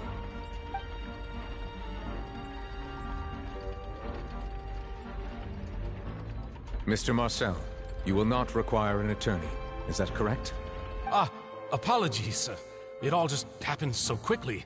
I still haven't figured out what's going on. I think an attorney won't be necessary. This is probably just a misunderstanding between me and Navia. Very well. In that case, since both sides have now arrived, Miss Navia, please present your charges. I would like to take everyone back to 3 years ago, to the case of Callus the Unfaithful. Only through elucidating what really happened in that case can we connect all the dots for the serial disappearances case. Navia, do you really think that I was the one who killed your father? Come on, why would I do that? Callus was my benefactor, and remember, both you and I only ran to the scene when we heard the sound of a gun. If that's enough to make me a suspect, wouldn't that make everyone at that banquet a suspect as well? I think there's no point in getting into the specifics right now. The audience doesn't even have the big picture yet. Even I'm struggling to remember some details of that case. Exactly correct, Your Honor. I must refresh everyone's memory about that case before I can explain my charge and reasoning. I see. In which case, I will recount the findings about that case as originally recorded by Maison Gardiennage.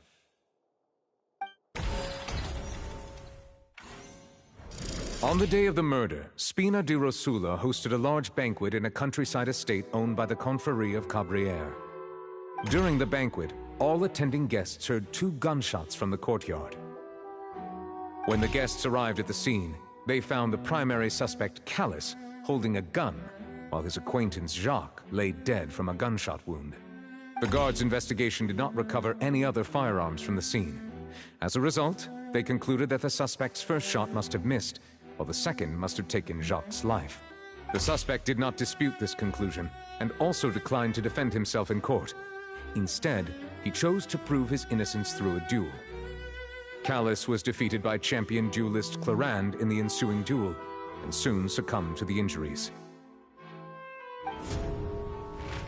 These are the known facts about the case.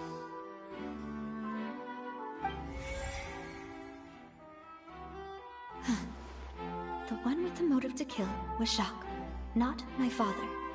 And even so, Jacques still had no reason to pull the trigger. In truth, the third person shot Jacques first, and was shot in turn by my father when my father seized the gun from him. After that, the true culprit turned the third person into water, erasing all traces of him from the scene. Thank you for the summary, Your Honor. Of course, the guard's conclusion appeared quite sensible to us at the time. However, we should revisit the case now that we've gained new information about the abilities of water from the primordial sea.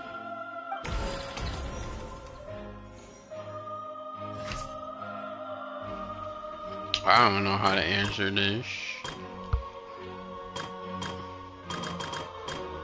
Alright, so right here is like on the day of the murder trial.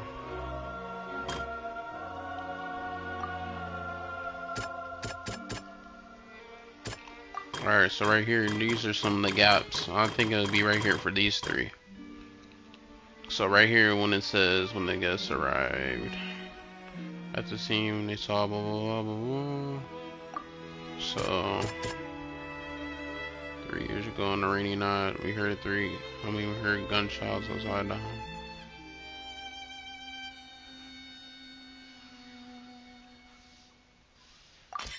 This assassin first shot Jacques, then turned to shoot Callus, only for Callus to wrestle the gun from him and kill him instead.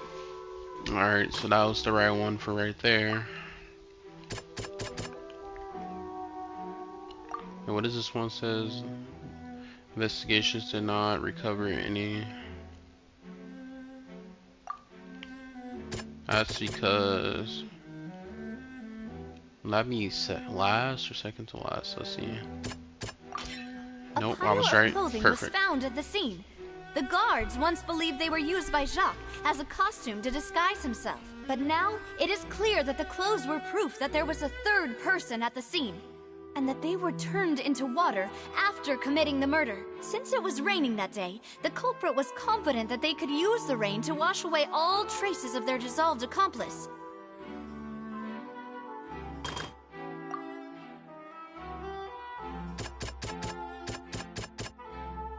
So let's see. Yo, bro, what's up? You know, I'm just in court, trying to figure out this stuff. Doing so far, going good. Got 2 correct. Need to find some more.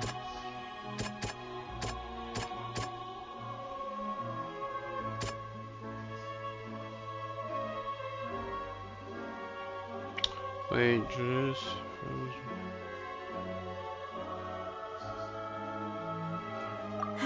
Nope, it wasn't that one.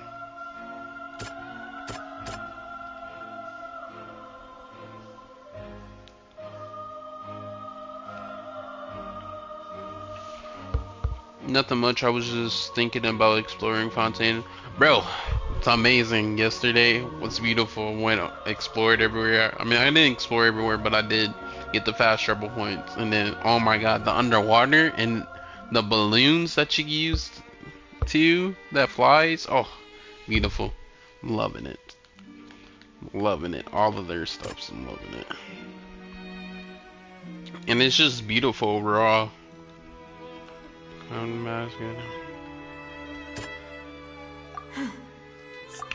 Yeah, so I don't think there's nothing for the last part. I think it might have been these 2.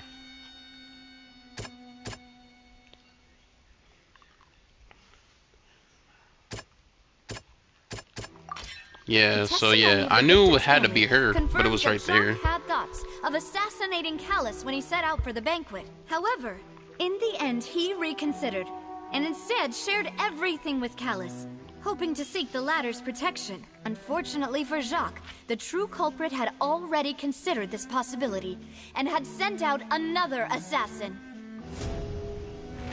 Realizing this, the true culprit caused the hired assassin to dissolve into water, leading everyone to believe Callus was responsible for Jacques' murder. This is the true version of events.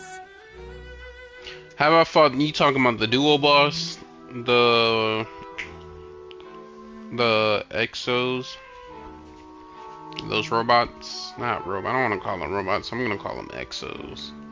But no, I haven't fought them yet. I haven't fought them yet. I saw them on the map, but I have not fought them yet.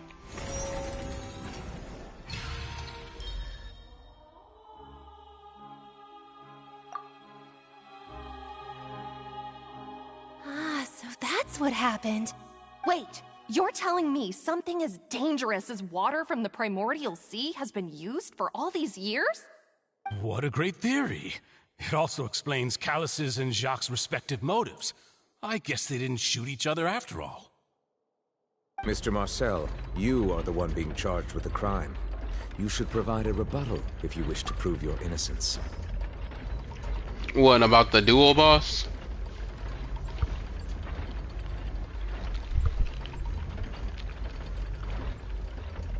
So what you're talking about?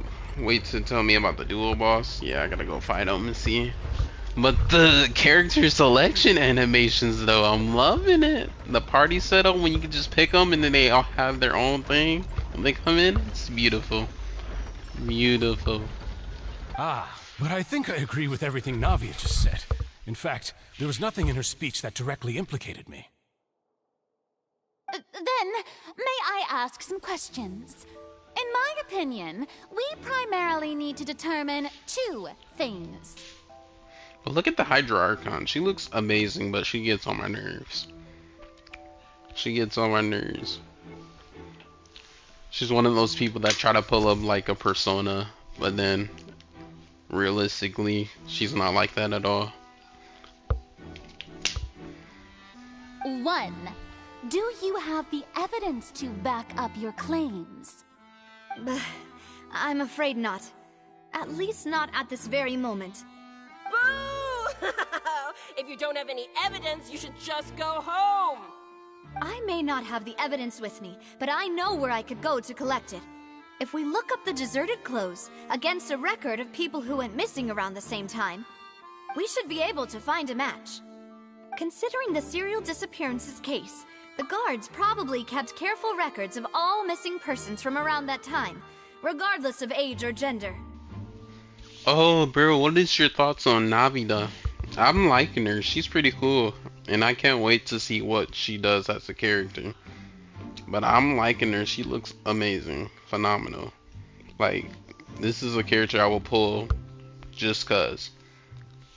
I don't care what her abilities is. I will just pull her to like be on my team. Pull for her. Yeah. She looks amazing. I was like, oh, this.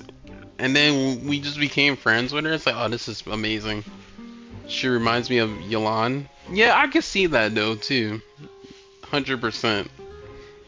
It's because she's like a mafia. She like got the mafia vibes to me. But she's, yeah. That makes sense to me. Monsieur Neuvillette, I would consider this to be a reasonable investigative direction. Why do I feel like Farina's acting a little differently today? Maybe she's scared of embarrassing herself again? Alternatively, she's become more diligent after charging an innocent citizen in the last trial. And then she's a Geo character too, so I could throw her in with my Geo team. I could drill her in there with Noelle, Zhongli, Ito, Goru, all of them. My god. Just throw her in there with the full Geo team. Oh. My second question Go has to do with stupid. the ensuing duel. If the truth is indeed as you described, then why didn't Mr. Callis explain himself in court?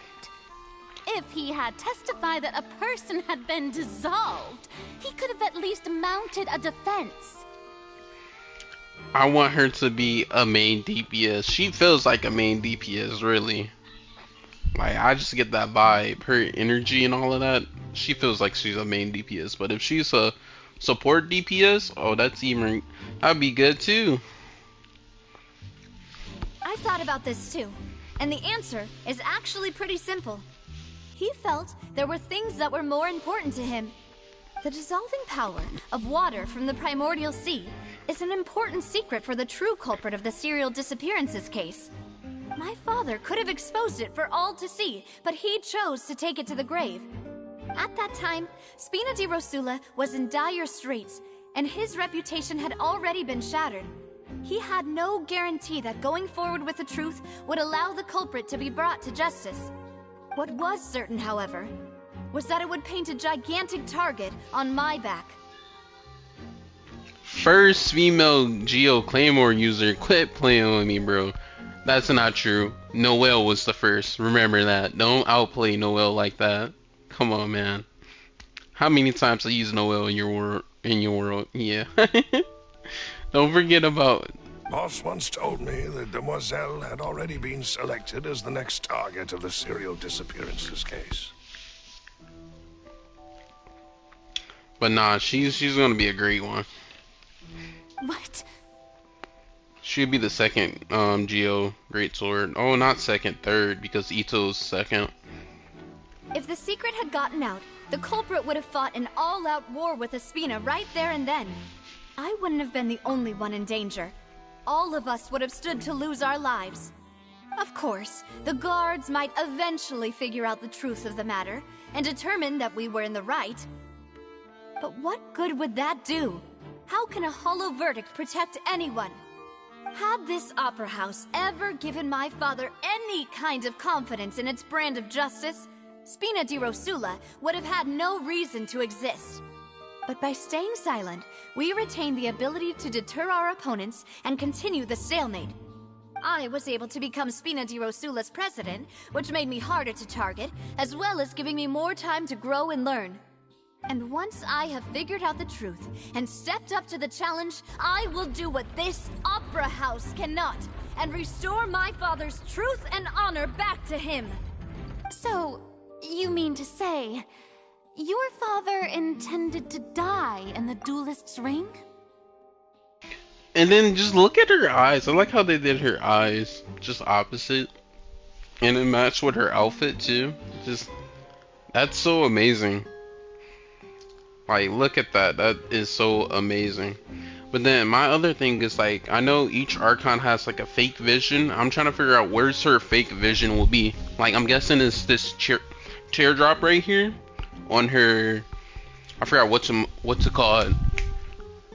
But yeah, the happiness and the sadness, yes, because that's what it represents. If you paid attention to the story they showed us, like the short thing, backstory about what's going on and what's happening to the Fontaine people, because that's literally, you can see it from how they made her eyes and then the face. It's beautiful. That's right. Do you have any proof? Of course. All you need is to ask his opponent, Clorand. I don't need your apology, your guilt, or your support from the shadows. You don't have to do anything for my sake. But since he entrusted his will to you, Clorand, you should tell us the truth about his sacrifice. So, during the duel, did you believe that Callus was intending to die? And then that's another character. Let me stop right there. That's another character I'm excited for, is Clorand too. I feel like she's gonna be good too. Crazy good. I'm excited for her. Yes, I did. As a champion duelist, I fought many battles and taken a countless number of dishonored lives. In my line of work, I've seen all kinds of people give their all for the faintest hope to continue living. Some were determined, others passionate, and some even manic and twisted. I think Coran is going to be a good character, a DPS. Just one look and I can tell if a duelist is hoping to live, or if they're looking to die. She's a sword character. I don't know if you finished it, but it showed her using a sword and a pistol too. A sword and a pistol, buddy. I hereby swear on my name and honor as a champion duelist that Mr. Callus never intended to leave the ring alive. Since that's your testimony, I have no more questions. It appears there really are good grounds to reopen this case. I concur. However, Miss Navia, you still have not explained the link between your father's case and the serial disappearances case. Right? What she said was fascinating, but kind of beside the point. Wait, weren't they just talking about the serial disappearances case? Of course, Your Honor. The two cases are connected via a matter of timing. In my father's case, the culprit intended to kill both Jacques and Callus. As a result, they planned to act after hearing 2 gunshots. And at the end of Linny's trial, the culprit also only dissolved the victim in front of everyone because they realized they were at risk of being identified. The culprit could only time their actions so precisely if they were already at the scene. Coincidentally, Marcel attended both the banquet and the trial. So that's why you suspected me. Even after hearing your reasoning, I still can't help but find it a little preposterous. I'm used to it, though.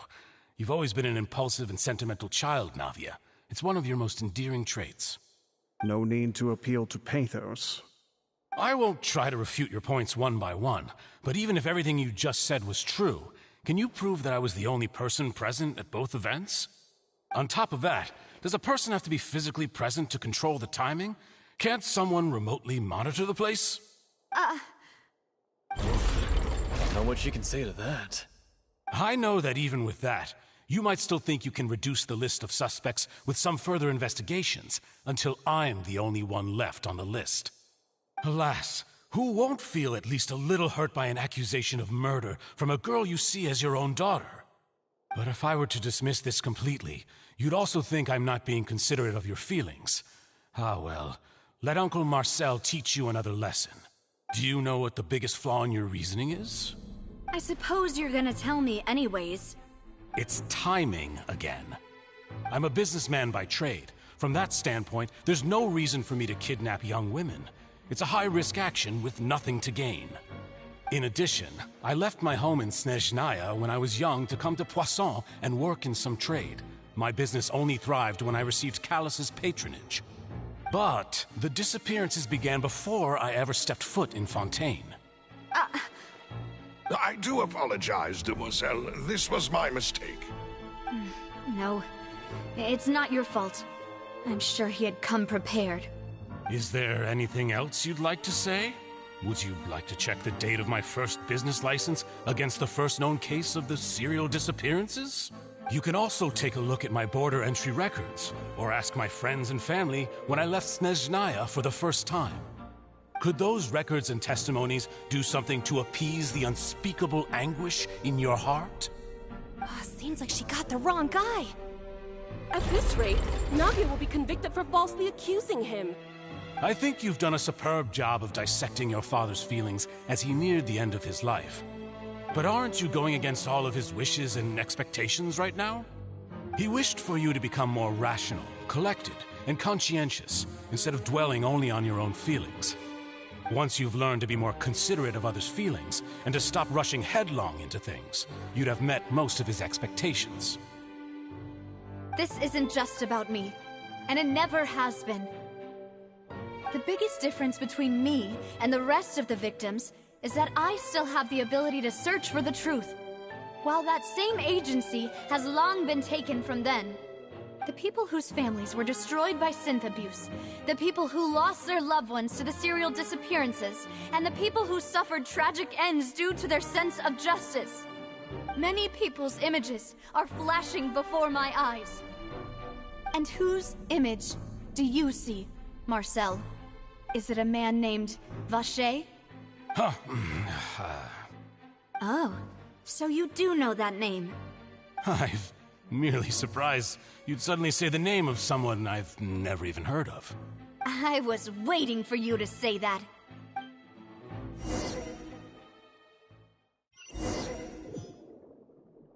And let me guess, just switching him back to us, the Traveler underwater. Yep.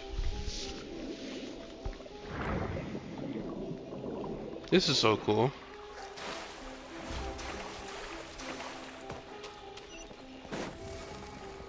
The heck is this? Party set. Oh, because we're in a domain.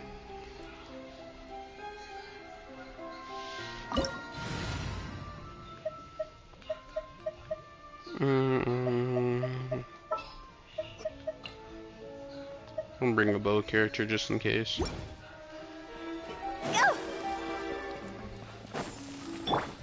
No rest for the wicked. Gather!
in the middle?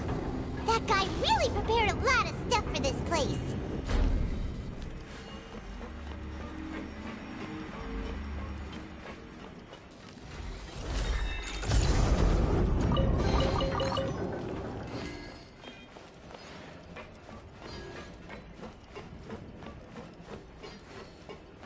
Paimon thinks we need to go up, but Paimon doesn't see a way. Let's take a look around. Maybe we'll find a hidden mechanism that'll show us the way up.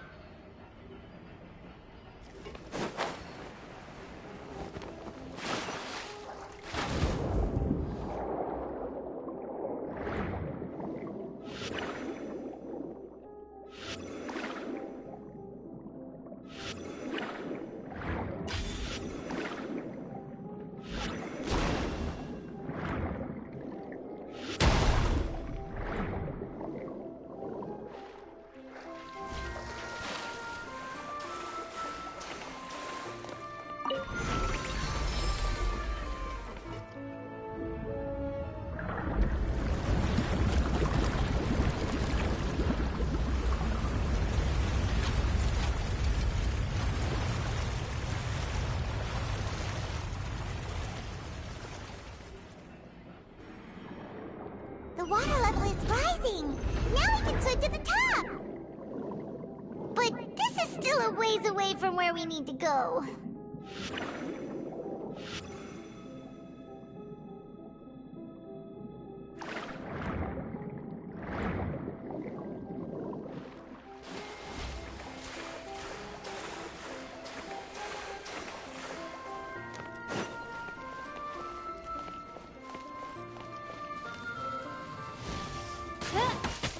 Midnight Phantasmagoria!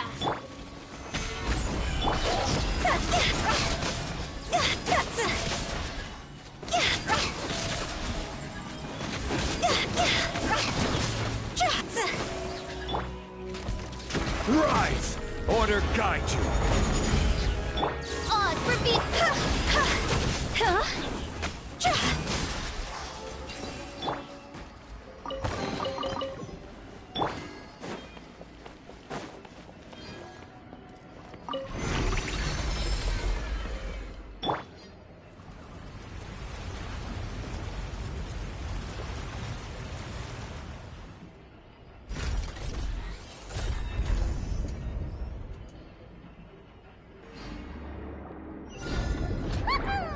Now the path is clear. Let's go.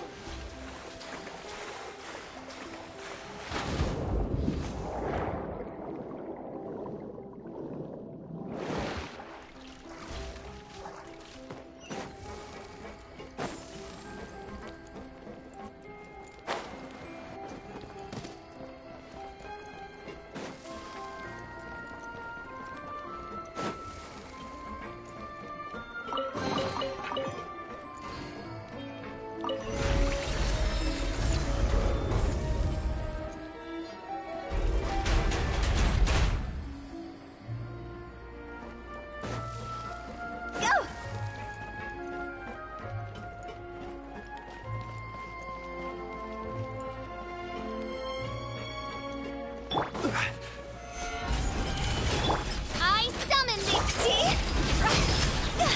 Time to go!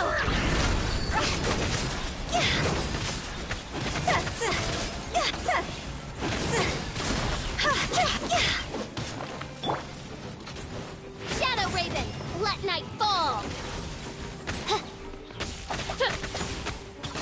Hit!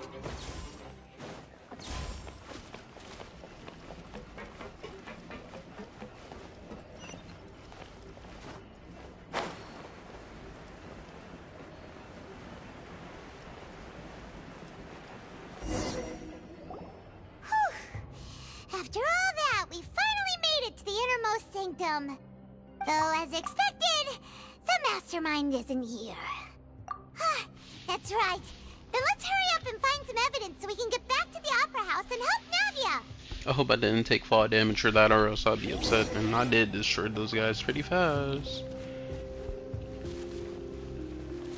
Alright. Whoa! There's so much synth here! And so many bottles of could just contain the waters of the primordial sea. Mixing in progress. Ready to drink? Stock sample? Huh. They've also got all the synth pretty clearly labeled. Whoa, there's even fruit-flavored synth? Yep, it's super obvious.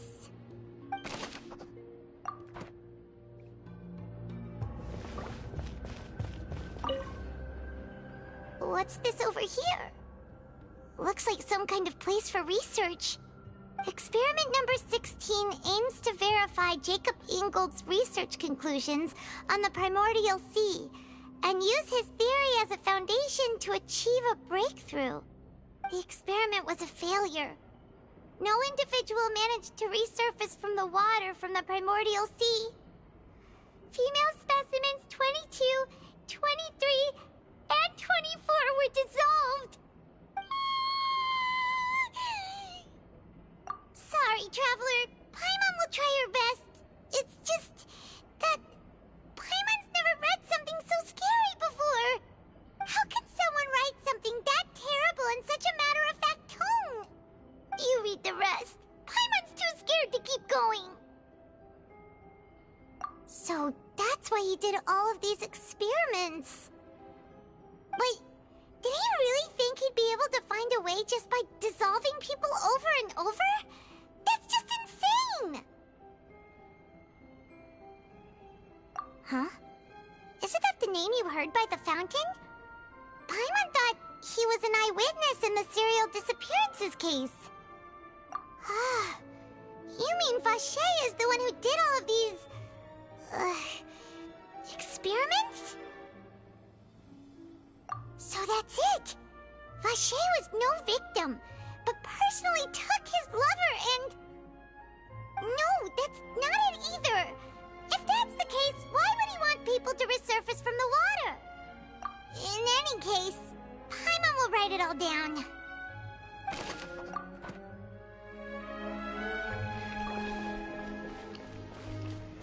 What's your thoughts on Water Traveler, the Hydro Traveler?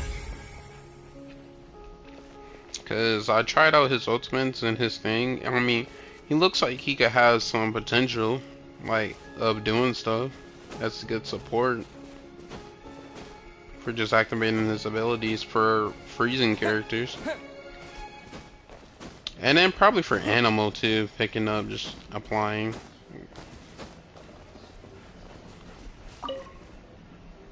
What's all this? Aw, it's a bunch of really cute things! Pink accessories, a hair tie, a necklace, even a makeup box. Yeah, because I enjoy it. I like it how he shoots, and then his ultimate is a launch of a big water ball. Because I can see that working really good with lots of reaction teams. With that could actually work pretty good with Danger on Water team. When you, like, I'm saying, like, if you use Nilou as main DP, Nilou and Traveler with Nahida, and you can do Nahida and I forgot what's her name. Exactly. Oh, Paimon sees it too, but why are all these cute things labeled with different girls' names? Huh? You mean the girls from the serial disappearances? They were brought here? Yeah, Yao Yao. They were turned into water. And all the boxes of things. These names. That means... Oh, this is terrible.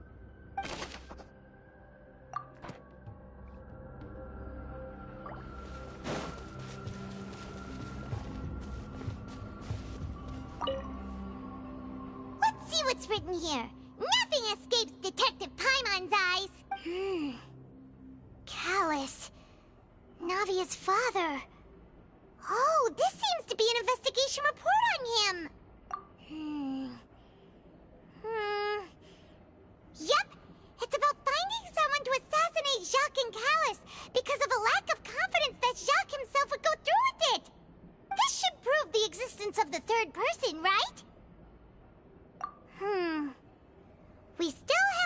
determines the exact content of the key information Callus has passed on to certain members of his organization.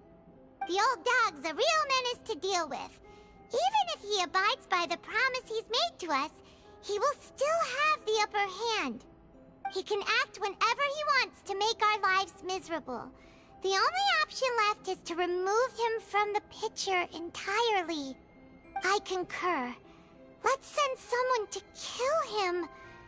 He won't declare war as long as we don't touch Navia. Oh, seems like we've got a bunch of correspondence between the higher-ups. They're all just so evil.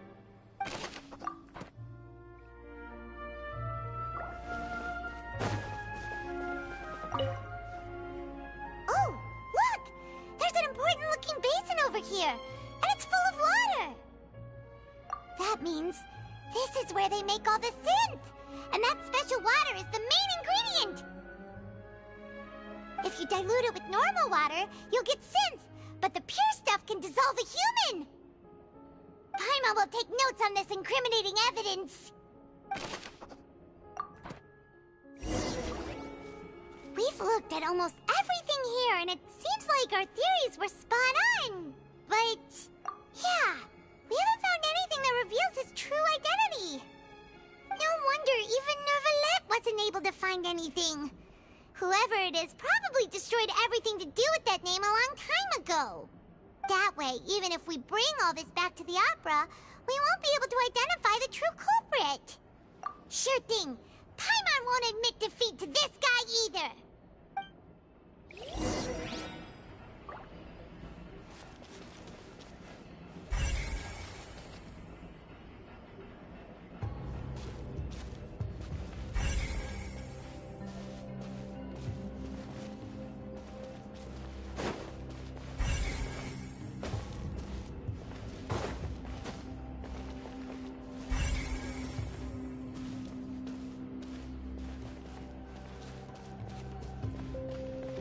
Am I missing something?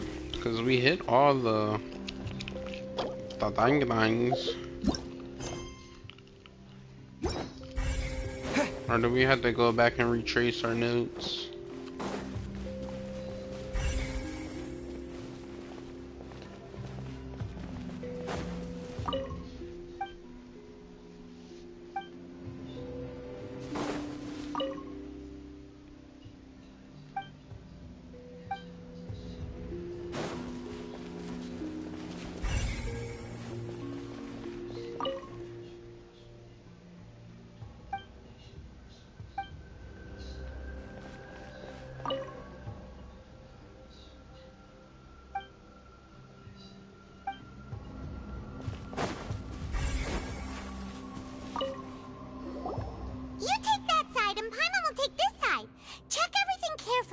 We'll find something for sure.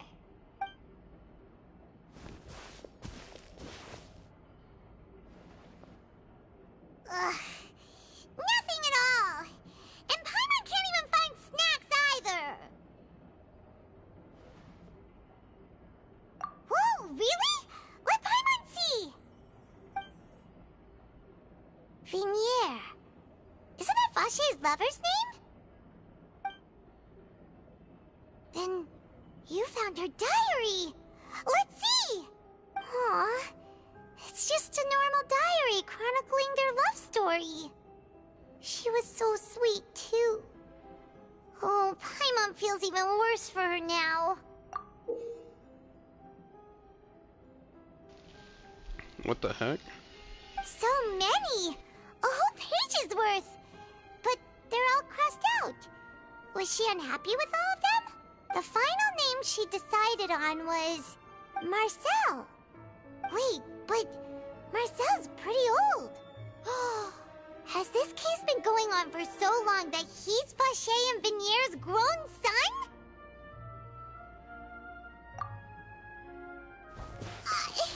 Hey! Paimon still hasn't figured it out yet.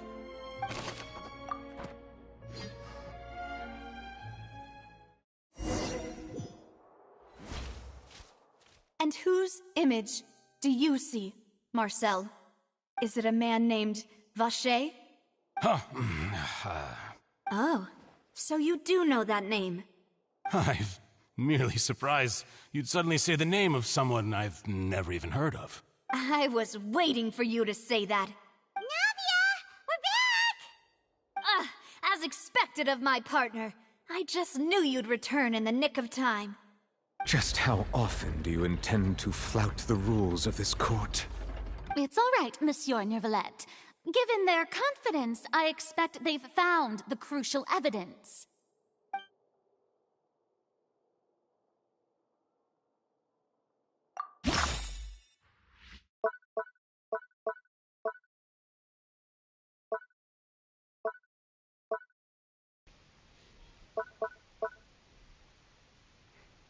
No, it's between these two. A notebook that belongs to the Lady of Usher, recording the stories over time. With on the page, she prepared the names of her future child. Yeah, that one. It's this one. It's definitely that one. But the truth of it, Marcel, is that you've always been Vacher. Where's better at? Wasn't he just asking for Traveler just to talk? Well, he just missed it.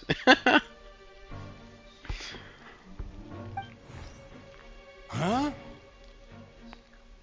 We've investigated your lair and we already know everything! After your lover, Venier, was dissolved, you kept abducting young women to experiment on the hopes of bringing her back to you! He's alive!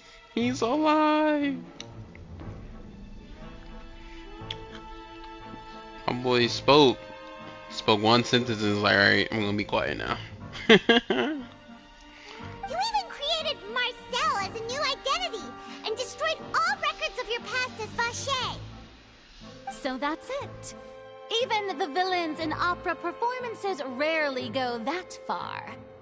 And with that, Marcel's motive has now been established.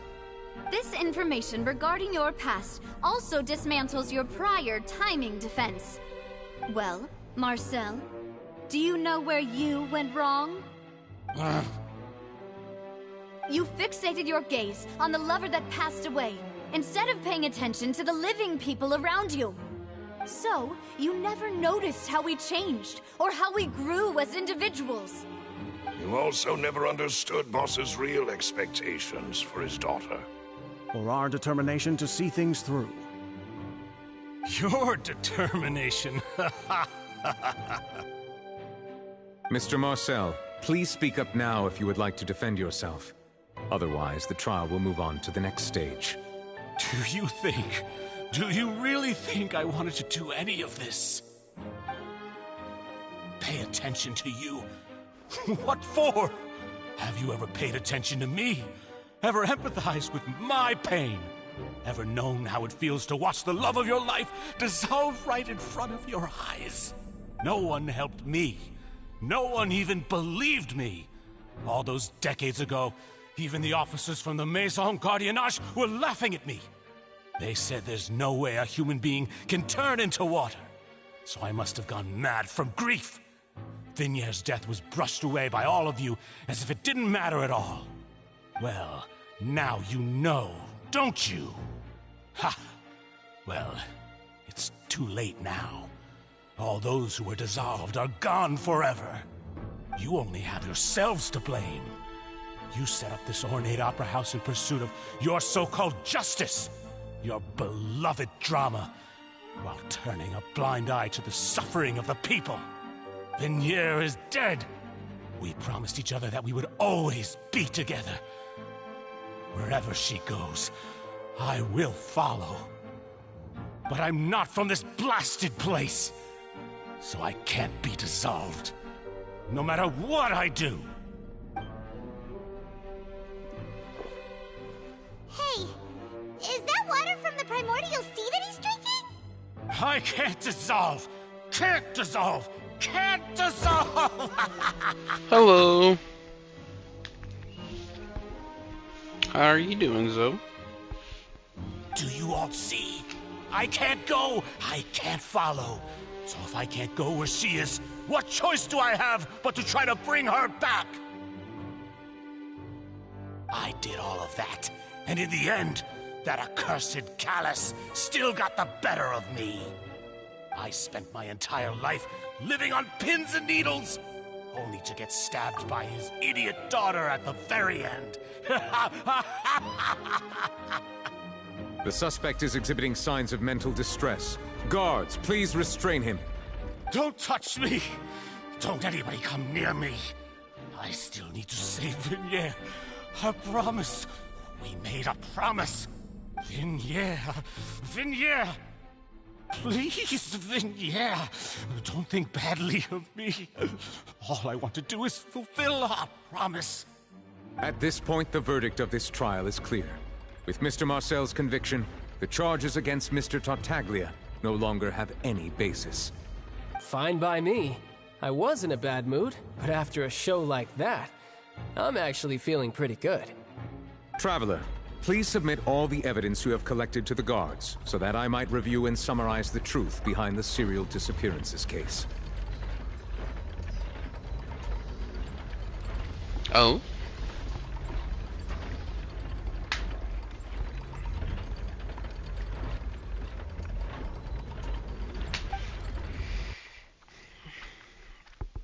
The man now known as Marcel How's your was day going originally so named far? Vacher and worked as an adventurer with his partner and lover Vignier. Why is like as adventurers they just wear that certain clothes? During an underwater expedition, Vignier accidentally came into contact with water from the primordial sea and was dissolved in front of Vacher as a result. Vacher learned of the primordial water's existence through the work of others and began to kidnap young women for research, with the goal of discovering a method to restore Vignier back to life. To cover his tracks, he invented the new alias of Marcel and began to operate a business in Poisson. During the course of his research, Vacher discovered that a diluted concoction of water from the primordial sea can induce feelings of euphoria, and began to manufacture and market synth. However, as he accumulated wealth to fund his continued research and expanded the scope, he came into conflict with Spina di Rosula. After exchanging blows with Spina di Rosula for many years, Vacher decided to assassinate their president Callus at a banquet. Although the assassination did not go as Vacher expected, he was able to turn Callus into the murder suspect by dissolving the assassin he sent to the scene. And just recently, Vacher attempted to frame Linny as the culprit of the serial disappearances case, using a similar method. However, his attempt to frame Linny failed, and the power of water from the primordial sea became public knowledge. This case also exposed enough of Vacher's machinations that he was eventually successfully charged in court. Thus concludes the enigmatic history of the serial disappearances case, with the truth revealed to all. The Oratrice will now deliver the final verdict regarding the charges against Mr. Vacher.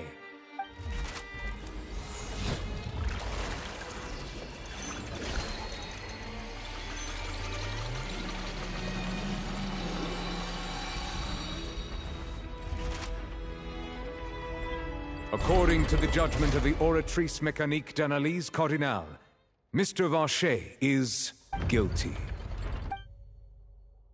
Guards! Take Vacher away. Good. It's what he deserves. With that, the serial disappearances case is over now. We really just witnessed history. Who would have thought the true culprit would be such a polite and well-spoken guy? Yippee! We helped Navia bring the bad guy to justice! He's hurt so many innocent people and now he's finally getting what he deserves! Huh? Are you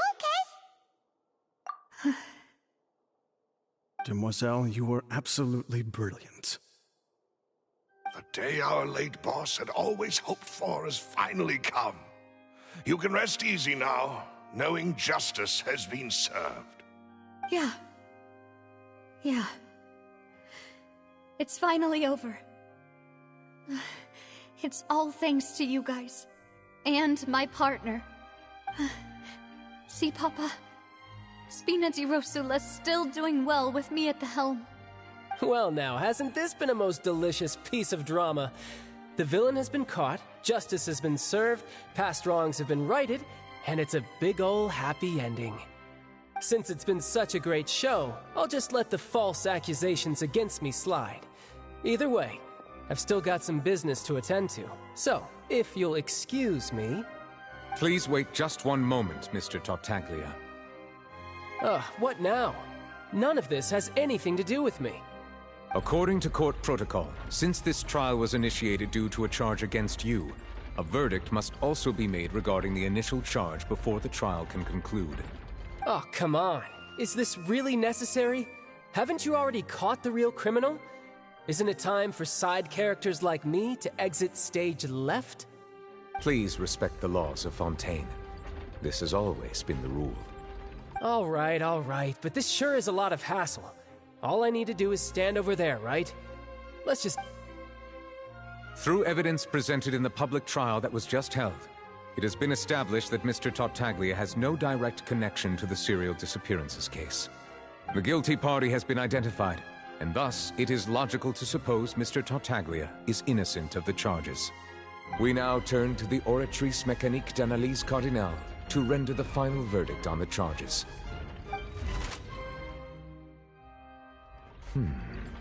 According to the judgment of the Oratrice Mécanique d'Analyse Cardinale, Mr. Tartaglia is guilty. What? Hey! That's not funny! Didn't you just say I'm supposed to be innocent? What's with this verdict? Is your justice machine malfunctioning? Huh? This has never happened before. The Oratrice actually returned a different verdict from the Chief Justice. I mean, have you ever heard of an innocent Fatui Harbinger? Do you think the Oratrice might have just convicted him on general principle? But weren't the charges about the serial disappearances case? No matter what else he's guilty of, it shouldn't affect the verdict in this case, right? The judgment of the Oratrice Mécanique d'Analyse Cardinale is, by law, the final verdict of the court. We must accept the guilty verdict. Man, what? So you telling me this machine just like, you're guilty just cause I said so. You're going to jail just because I said so. Wow. Love it. Guards, please take Love the it and hate suspect it. into custody per court protocol. Like, what? Imagine going there. You just arrive and been accused of a crime that you just haven't done, and you just got there. And then you're guilty at the end of the day. It's like, I just got here. Wow. Oh, cutscene. Hold on. So this is how justice is done in Fontaine. What a joke. Let them have it, child. You've got your rules. Well, I've got mine too!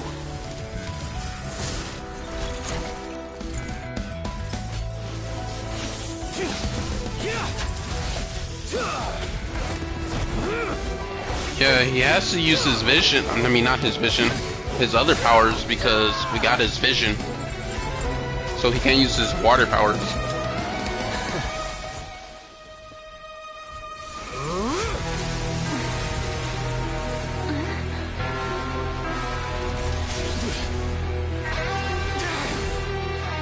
He's activating his spell legacy!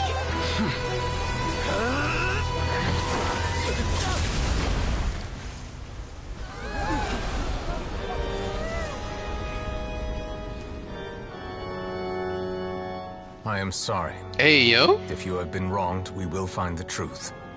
But the rules of the court must be upheld. Brody just one-shot a child? Oh, but he got a scar, so... Who is this guy, for real? Hey, Monsieur Nouvelette, what's going on? Shouldn't they have been cleared already? Wait, time out. Brody just one-shotted Child, and you know Child doesn't go down without a fight. Like, wow. And then, We don't see no vision on him, but I'm assuming he has a water vision. Water or cryo, one or the other. But if he doesn't have no vision and he one-shot a child just like that, that's crazy. That's mind-blowing. Apologies. This is also the first time I've encountered such a situation. However, according to the rules established at the conception of Fontaine's court system, the Oratrice's judgment is the final verdict of the court. But if Child would have finished his transformation, he would have just destroyed everything. So it was wise to stop him before then. All I do is follow court procedure. As for why the Oratrice arrived at the conclusion it did, you should probably ask someone more knowledgeable than me.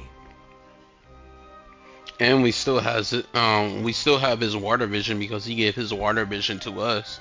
He's like, hold on for this for me. So he had to use his Watui powers. His Harbinger powers.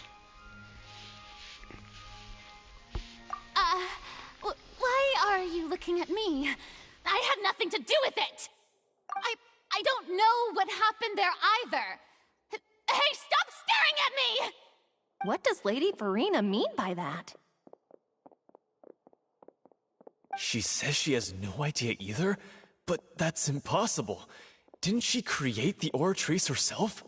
Yeah, so are the verdicts reliable or not? Can results like this really be called justice?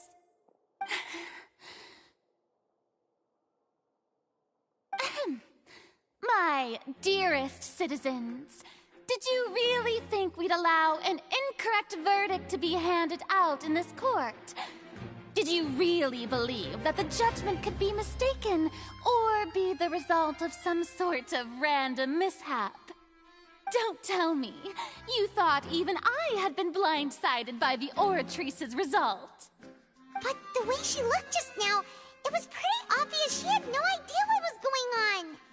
However, given the state of things, I shall give you an explanation. Everything that just took place, including my supposed shock and bafflement, was a part of an elaborate performance, with every action meant to stir up drama and excitement. And, of course, for every performance there is a script. Everything has unfolded exactly as I expected from the very beginning. As the embodiment of the very concept of justice, the Oratrice shall never render an arbitrary judgment! If you thought Child had nothing to do with the serial disappearances case, it is only because you've been blinded by the superficial appearance of innocence. Everything he's done, not to mention the danger he poses, are beyond ordinary comprehension and completely unforgivable! All shall be revealed in time. You will come to understand my noble intentions, as well as the absolute correctness of the Oratrice's verdict.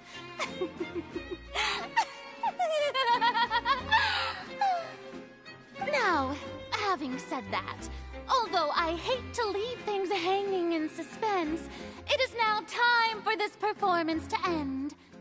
As the lead actress, I shall be the first to take my leave. Toodaloo! So she chose to make her escape after all, did she? So you're saying we shouldn't put much stock into what she just said?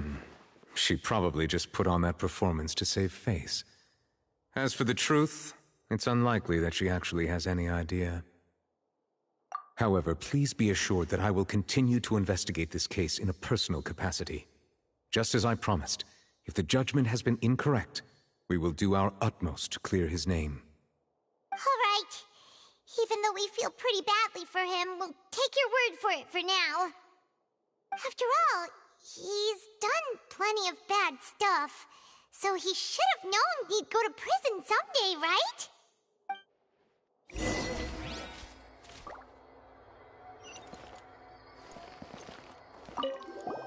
Oh, Monsieur Nervalet! That power you showed when you took him down. Who are you really? I'm the Chief Justice of Fontaine, of course. If officers of the law lack the strength and capability to enforce it, then it makes a mockery of justice.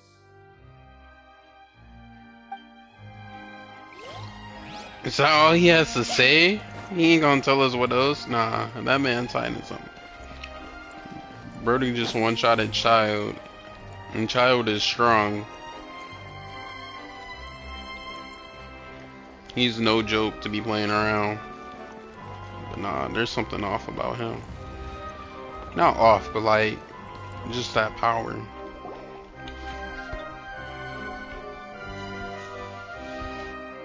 Hey, what are you doing? Quick, stop him!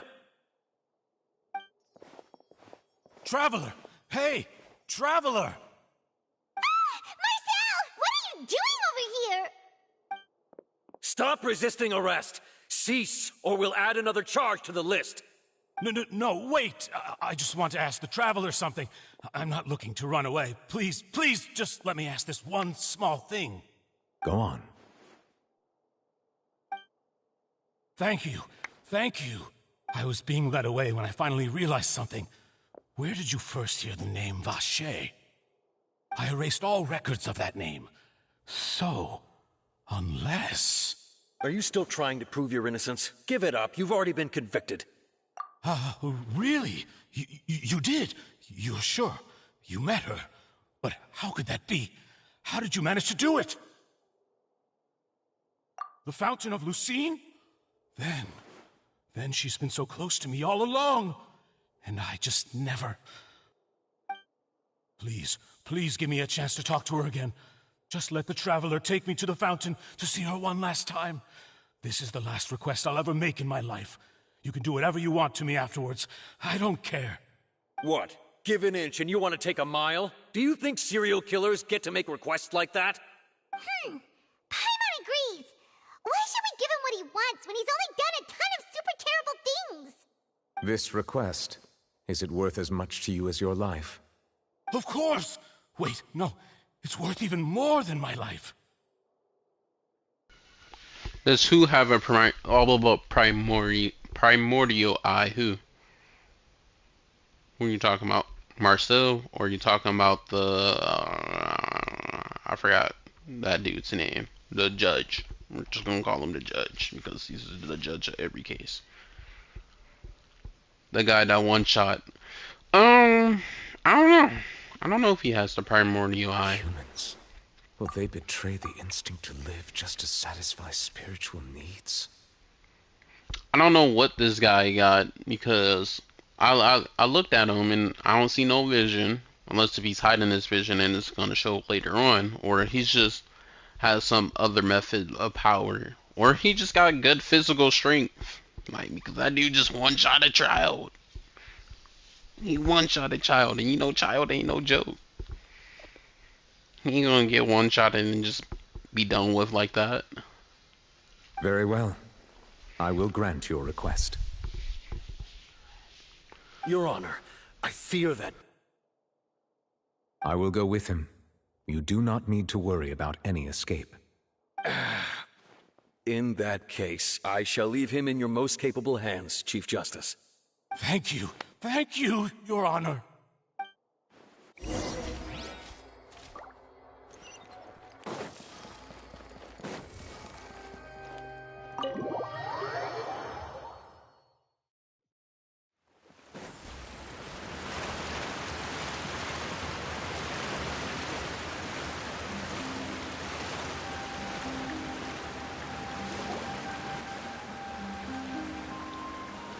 Is this the place? You said she's here, but what do I need to do to see her? Yeah, and even Paimon could hear her after drinking that thing. Didn't you just drink a lot of it on the stage as well? Oh, and... Vache! Ah! Yes, that's it! So you heard it too! Vinier, it's me! It's me, Vache! Vache? Vache! I'm here! Where are you, Vinier? I'm coming for you. I'm finally here for you. Hey, wait! Be careful! Hey, wait! Vinier, Is that you? It's me, Vache! Vignere! Vache, why did you come? Didn't I say? You don't need to look for me. You look a lot older than I remember. How long has it been? It's been more than 20 years. I've suffered for over 20 years since the day you left. All this time, only the thought of bringing you back has kept me alive. Nothing else mattered to me. I must be dreaming. Who would have thought I'd get the chance to tell you all of my feelings like this? Vignere, you are my everything. I really don't know how I could live without you. But Vache, if you ask me, this world would be better off without you. What are you saying? If not for you, I would have finished my law degree and probably become a top-tier attorney one day. If not for you, I would have continued to pursue my love of the arts, and my works would have been displayed in the Palais Mermonia itself. Why is she going off on him now? Like, if not for you, like, is she? That hurts. If not for you, I would at least have been able to take care of my mother.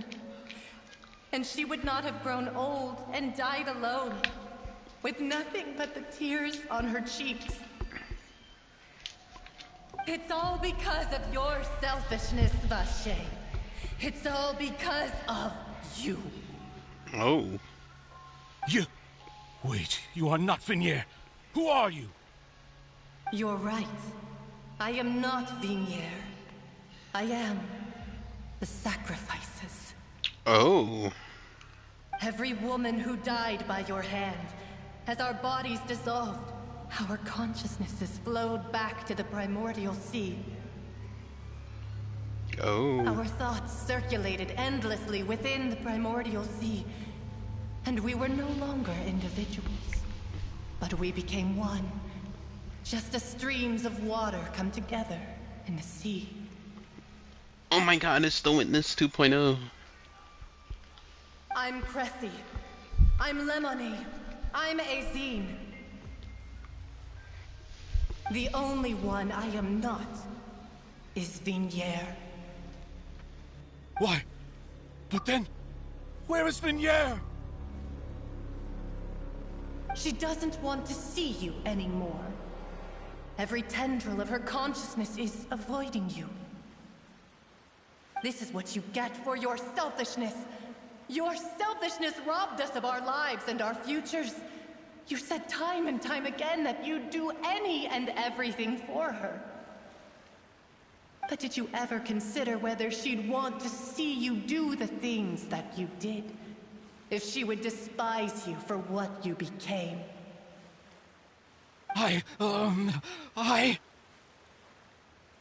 You are a liar, a heartless murderer, and a cowardly narcissist. The only thing you are not is Vignere's beloved. From the moment your first victim died and her consciousness merged with Vignere's, she has had nothing but pure hatred for you.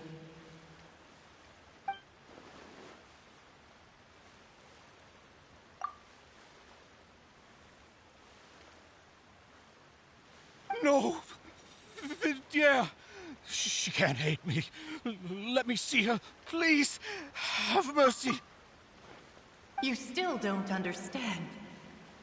When I said don't look for me, that came from the real Vignere. She really doesn't want to see you anymore.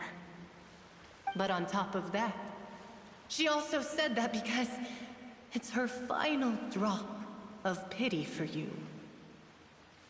She said that because she knew that if you did come here, we will show no mercy to you. Oh my god. No mercy. Lord. Jesus. Vache. Vache. Vache. Vache. Vache. Vache. Drown. Dang. Oh my god. Turned into a Genshin horror scene there.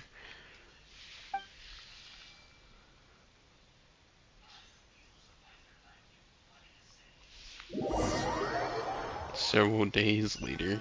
Oh no.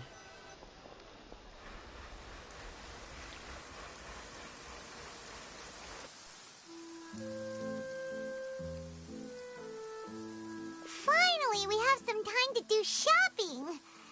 Gosh, it's really been a long time since we've been able to relax. Huh. Well met, partner. I knew something great was going to happen when I woke up in such a good mood today. Even this weather can't put a damper on the demoiselle's mood. It's a pleasure to see you both again. Oh, hey, Navia! It's been a few days. Paimon's already started to miss you. Oh, now that I believe. I'm easy to work with and always bring home the bacon. Who wouldn't treasure having a partner like me? Sounds like you're really enjoying life these days, Navia. What have you been busy with since the trial? It's just been one thing after the other. I've been making non-stop trips between Poisson and the courts in Sen. Everyone from Spina di Rosula organized a memorial for my father. We never held a memorial when he first died, since everyone knew that even if we held one back then, no one was going to come. This time, though, everyone in Poisson, and even many people from the court, all attended. So his name's definitely been cleared now. That's what we like to hear. It's been the dearest wish of Demoiselle all along. That blasted stubborn fool. I was right. Oh, by the way, I ran into Charlotte just after I left the memorial service. Well, maybe it'd be more accurate to say I knew she would be there, and there was no way she'd just let me go. Huh? So you know Charlotte too? The Charlotte? Journalist from the Steambird? Yeah, way back when I first became the president of the Spina di Rosula, she was all over me. Wouldn't take no for an answer. I believe the story was called The True Heart of Darkness, Secret Tales of the Yellow Rose. To be fair, though, it was a really flattering feature. So, we've been on pretty good terms ever since. She was trying to lean on our friendship to get me to do an exclusive piece on the serial disappearances case. Oh yeah, she told us about that. She's always been super interested in that case, so now her wish has finally come true too. Anyway, I told her to make sure that when she writes about you guys entering the opera house with the critical evidence, that you both sound really cool. Now that's another thing to look forward to. We trust Charlotte's skills with a pen for sure. Oh, and in other news, I also took Clarand out for a meal.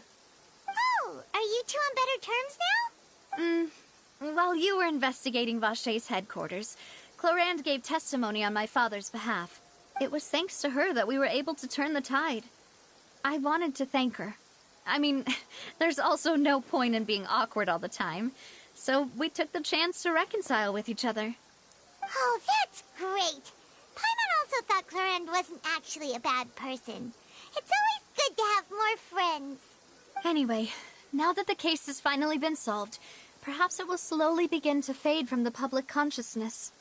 Oh, actually, there's still one last thing I need to do. What is it? I should pay a visit to my father's grave, and tell him the truth of what happened, as well as how it all ended. And on top of that, just how much people still look up to him, to this day. That includes me, too. Miss Navia. Indeed. We want to go too! We also think Callus is a really admirable person. Sure thing. I'd like you two to share the moment with me. After all, without you, there might not have been such a positive ending. And in that case, everyone, let's be off. Considering the recent weather, we'll be lucky if we can reach Poisson before dark. Yeah, you're right. It's been raining non-stop for a few days now.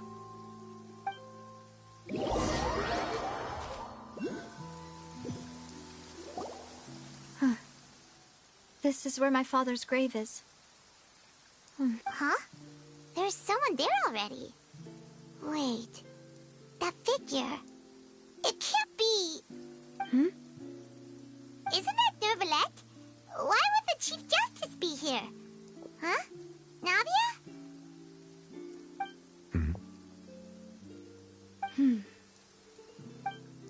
My apologies.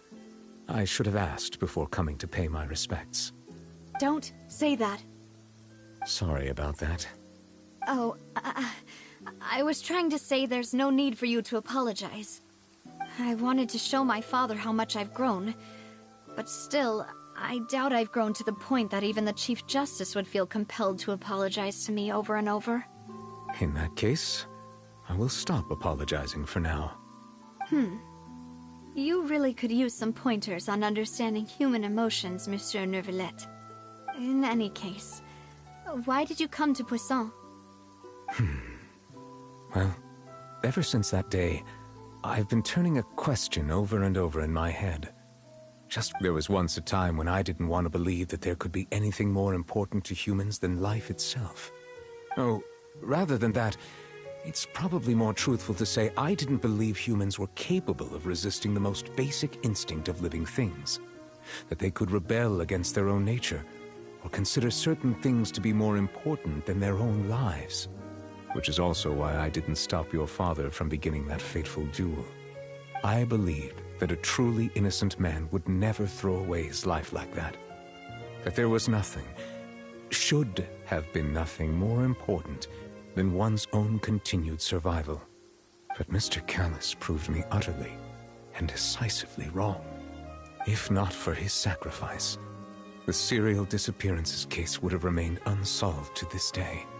Mr. Callus made the choice he did for his daughter, for his associates, and for many people completely unrelated to him. And in the end, from a certain perspective, one could say that he did it all for the sake of justice. A justice that's higher than life itself. So, you asked me why I came here. I just wanted to say my apologies to Mr. Callus in person. I should have noticed all of this much sooner. This regret has filled me with a sadness that has haunted me for days. That high and mighty chair in the Opera Epiclese indeed insulates one from many important things. Spina di Rosula, thank you so much for your hard work and perseverance. I'm sorry for being mad at you before. So, you're actually one of those types that's cold on the outside, but pretty thoughtful on the inside, huh? That reminds me of Silver, one of my guys. Sorry about that. Self-expression is not one of my strong suits. Didn't I just say you don't need to apologize? Ah, so Navia and Nervalette seem to have made their peace as well. Let's not disturb them for now. We can wait till after they're done.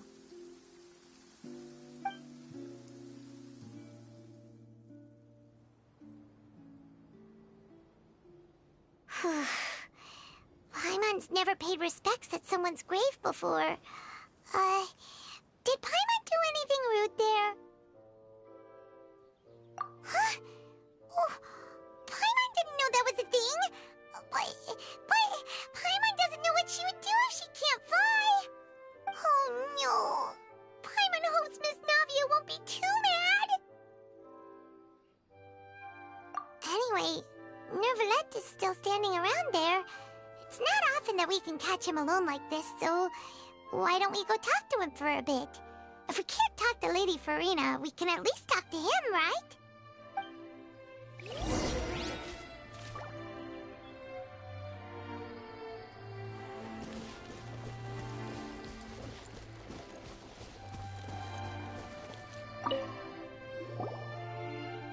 Oh, it's you two. Did Miss Navia invite you to come pay your respects to her father? We ran into Navia on the streets today, so we just followed her here. I see. Then is there something that I can help you with? Well, it's pretty hard to run into you like this since you're usually super busy. So we figured we could try to ask you a few questions, if that's okay. Please feel free. Though outsiders, you helped us solve one of the greatest mysteries in Fontaine, and it would be my pleasure to return the favor.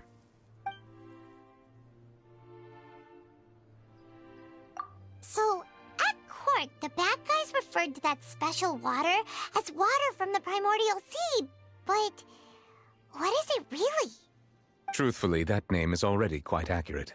I can only surmise that Vacher and his ilk only learned of its nature and existence after extensive research. There used to be a special sea on the surface of this planet. The nature of its seawater was rather different from that of the sea we know today. Most of Tevat's life forms were first born in that special sea. You could say it nurtured much of the life on this planet. Huh. So it really was where everything began. It makes sense to call it primordial then. But today, the primordial sea no longer exists on the planet's surface. What Vacher discovered must have been some kind of special case, or a remnant from a truly ancient age. Huh. So that's how it is. Oh, you really know everything, Monsieur Neuvillette. But if that's the case, then why would people, at least people from Fontaine, dissolve in that kind of water? Indeed. Why would the primordial sea, which was known to engender and nurture life, suddenly reverse itself and devour life instead? To be frank, that also doesn't match my understanding of this world and its laws. There must still be some unknown secrets around the people of this land. Is there anything else you'd like to ask me about? That the sea levels will rise and everyone will be dissolved in water, leaving Farina crying alone on her throne, but the sins of the people will be finally washed away for good. Does that appropriately summarize the version you've heard? That's right! It was Lenny that told us back then. And that about covers all the main points. Yes, up to the present, I think we reached a point where we have no choice but to confront this prophecy directly. Rumors have it that this prophecy is rooted in the last words the former Hydro Archon left to the world before she passed away. A prophecy? Of the former Hydro Archon? Wow. This is the first time that we've ever heard of it. Two parts of the prophecy have already proven correct. The rising sea levels and the ability of the people of Fontaine to be dissolved. We should be more vigilant and stay on the watch for further signs. Speaking of the prophecy, Farina has also always taken it quite seriously. Indeed, she has been collecting information and intelligence from across Tevat for this purpose. If the rumors were true, then perhaps this prophecy is the conundrum left to Farina by her predecessor. But with Farina being the way she is, can we really trust her to solve it? Is there anything else you'd like to ask me about?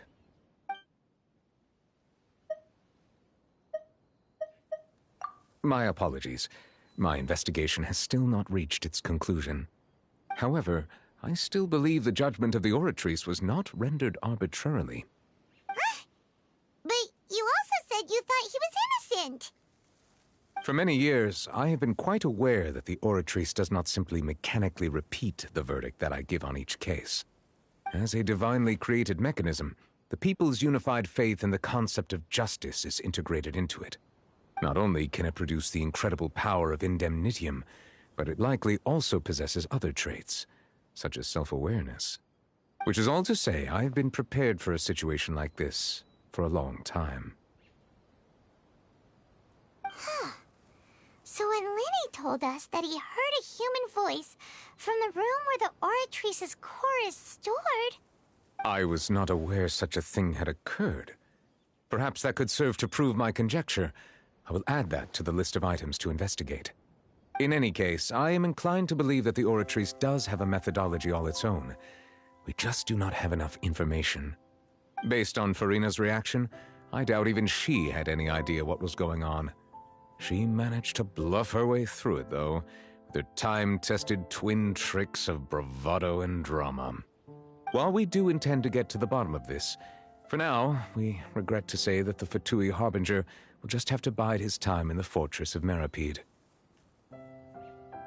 If we did incorrectly convict him of crimes he did not commit, we will most certainly compensate him to the fullest extent allowed by the law. If you ask Paimon, the only compensation he'll want is a no-holds-barred fight with you. Is there anything else you'd like to ask me about? Your sibling, another blonde-haired traveler. I'm sorry, but I've never seen anyone who matches that description. If she ever stepped foot in Fontaine, I'm sure she followed our laws to the letter, and had no reason to appear on the stage of the opera Epiclese. Is there anything else you'd like to ask me about? Very well. It was my honor to provide you with what answers I could. I very much enjoyed conversing with you. It will soon be time for me to leave this blissful tranquility behind and return to Palais Memoria. You really are super busy, Monsieur Neuvillette. Paimon thought you only came here to pay your respects today because you had the day off. Crime and villainy do not have the day off, and so justice must work around the clock as well. This is merely the nature of a justice's work. All right, you've got a point. Huh? Paimon just noticed that the rain has stopped.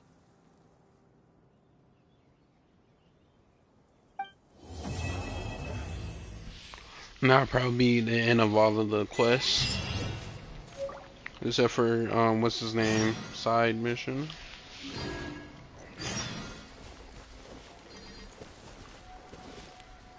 That should be end of the Archon quest if I'm correct.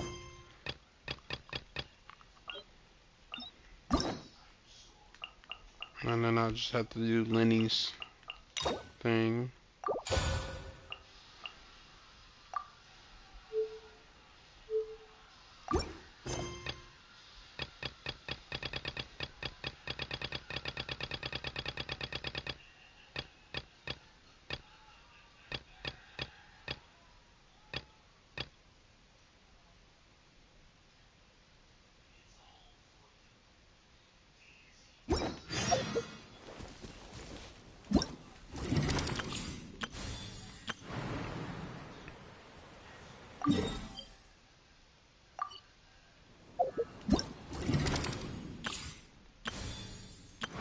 I haven't tried out these characters, so let me go do that.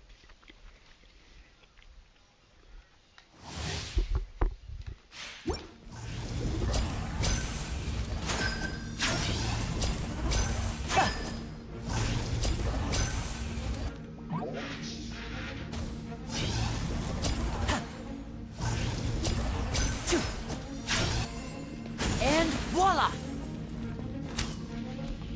Wait, that was just, was that holding or just tapping?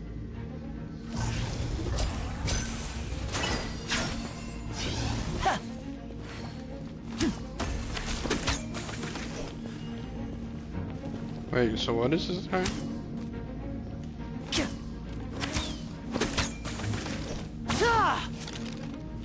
Four.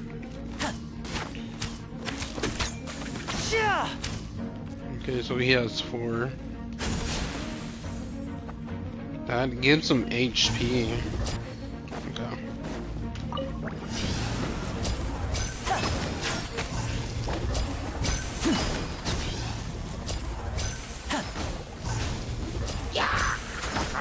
Now disappear!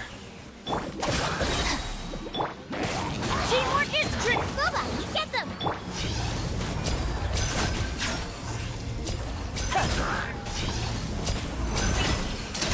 Let's get this show on the road! Okay. I'm going in! Dissipate! I'll settle this!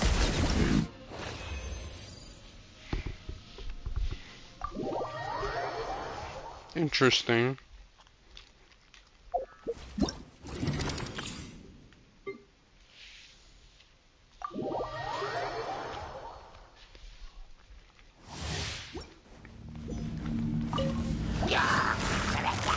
Quietly now.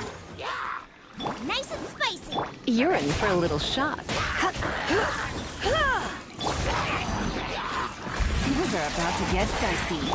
Let's spark things up a little.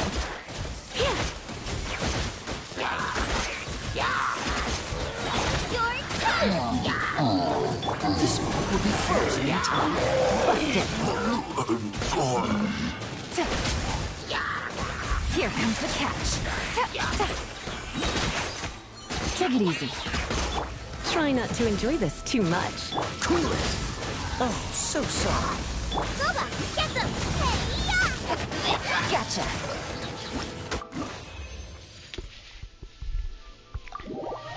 The reactions are too much. I might as well do Lenny's quest and try to finish his up. Do that, and then if I can finish that up today, I can do all the... Then I could probably just go explore the next stream, really. Okay, so this is his sister, Lynette. She has 4 attacks too.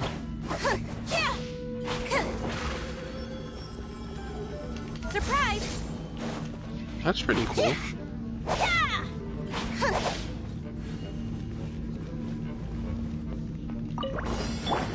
No rest for... Nice and spicy! No, my sword! Zip on up! Cue the spotlight! Oh, so her thing's like an animal burst. Okay, that's cool. Witness the power of Gugwa!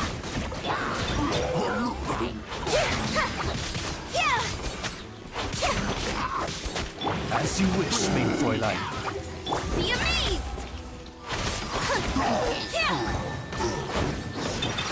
Surprise! So her thing is like a post, her ultimate. Okay, so that would be useful.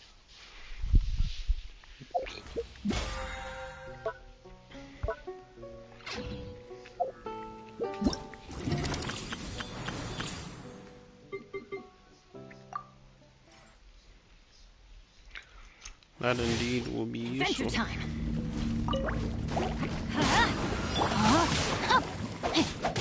Nice and spicy! You're in for a little shock. Everybody stand back! Let me weave you a bird. Surrendering will be gentle.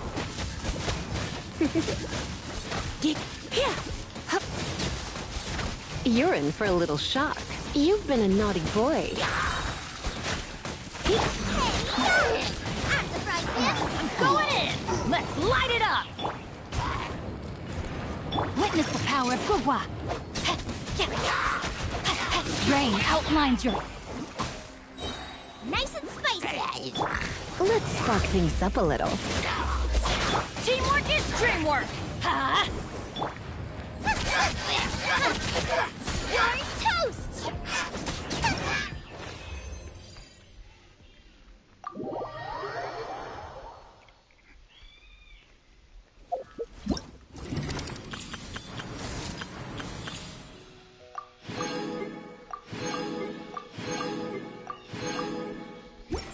Yeah, let me just go do Lenny's thing and get him out the way.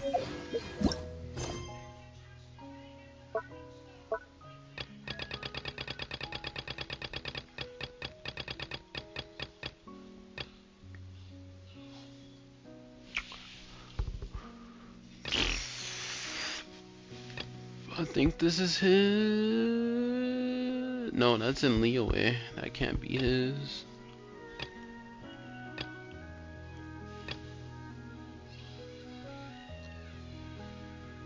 Yeah, this should be his.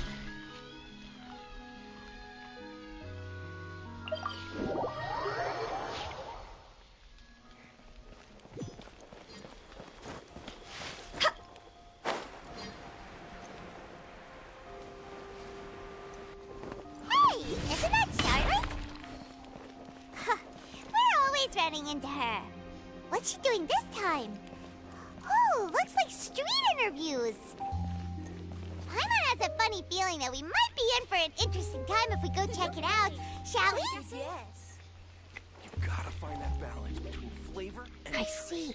So you believe that this warning letter was sent by the Phantom Weasel? Absolutely. I've said it before and I'll say it again. The Phantom Weasel never acts as you expect. He must have faked his own death 10 years ago using a body double. Now that he's back, I'm sure the guards who worked on his case back in the day are in for a headache, but however this turns out in the end, the one thing it won't be is boring. Couldn't agree more. As a journalist, I'm gonna get a lot of mileage out of this one. Thank you, sir, for your time. Now, whom should I interview next? Huh? Hey! What a coincidence! Fancy meeting you here. Perfect timing. So, the Phantom Weasel's latest warning letter. What are your thoughts? Yeah, this is the first time we're hearing of this one. Could you clue us in? Huh? Oh, sorry. Yes, this case is from a decade ago. I guess you wouldn't know about it. Well, not to worry. You're in good hands because I'm a professional. The story goes like this. 10 or so years ago, a phantom thief became active in the court of Fontaine. Known only as the Weasel, nobody knew his true identity, and the authorities never managed to catch him. Wow, cool! He sounds like one of those mysterious night burglars that you read about in novels. Precisely. Well, except the part where they actually have a good reputation. Our Weasel targeted whatever people held dear, and no one was safe from his predations. He would just as soon steal a necklace from a rich merchant's safe as he would a toy doll given to a commoner child for their birthday. I know, the phantom thieves you read about in novels rob the rich to pay the poor, but this guy did not discriminate. Unsurprisingly, this didn't work wonders for his public reputation. Every man and his dog wanted to see him behind bars. Yeesh. So, did they catch him? Not exactly. There's a good chance that the Weasel would still be at large to this day if it hadn't been for an accident 10 years ago. A magician named Caesar fell to his death in a botched high-altitude escape performance. When the police went through his personal effects, they found a hoard of stolen loot and gadgets used for criminal activities. And that was how the Phantom Weasel's identity was revealed to all. Sure enough, thefts in Fontaine went down after Caesar's death. But today, 10 years on, the notorious thief has once again issued one of his warning letters and pasted it on the gate of the Opera Epiclese for all to see. I had to squeeze through the crowd this morning to get a photo as soon as I heard. Here, it's this one. So, this is the warning letter, huh? Let's see what he wrote. 3 days from now, when evening falls, I shall take from you that which you hold most dear at the Opera House, just as you did to me 10 years ago. This is, without a doubt, a clear declaration of criminal intent. After years of laying low, the Phantom Weasel is back with a vengeance. What once seemed like an open and shut case has been blown wide open again. But why has he re-emerged now? And what does he want? I sense an epic scoop, and I'm going for it! Uh-oh. If this thief will steal anything that other people value, does that mean even we might be targeted? Really? Oh, let him try! In fact, Hyman's gonna eat all our snacks right now! Let's see what he can do about that! Okay, the people have spoken. It's clear that the public are very concerned about the Phantom Weasel's reappearance. Let's see, I've got a photo of the letter, my interview notes. Yep, that should be enough to form the skeleton of my article. It does feel like something is missing, though. Something exclusive. Who should I interview next? I need someone with a more concrete connection to the Weasel. Is that who I think it is? Lenny! Magic, magician, Caesar! The Phantom Weasel! That's it! Let's go interview Lenny! You see, the original Phantom Thief Caesar was a magician too! And what do phantom thieves and magicians have in common? They both have an air of mystery about them. Perhaps there's a connection there. Are you serious? What sort of a deduction is that? Oh, relax. My journalistic instinct tells me that an exclusive news story is beckoning. Let's go. No time for delay.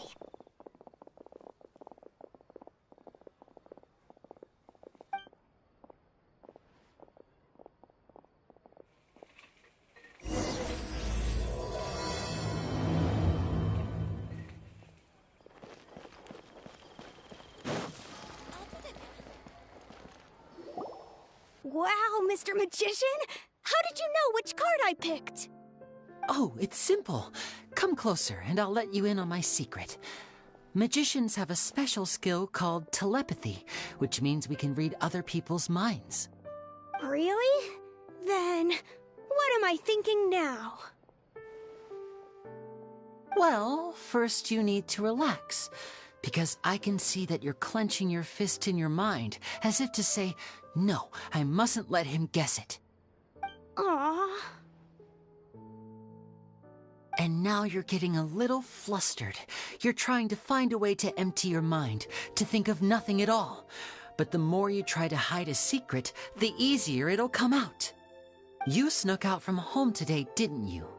You told your family a little lie so you could come out and play. Now, that's not a good habit. You can tell?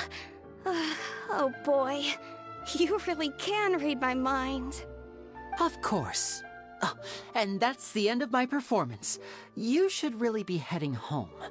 Remember to apologize to your family, all right? They must be worried about you. All right, got it. Bye, Mr. Magician.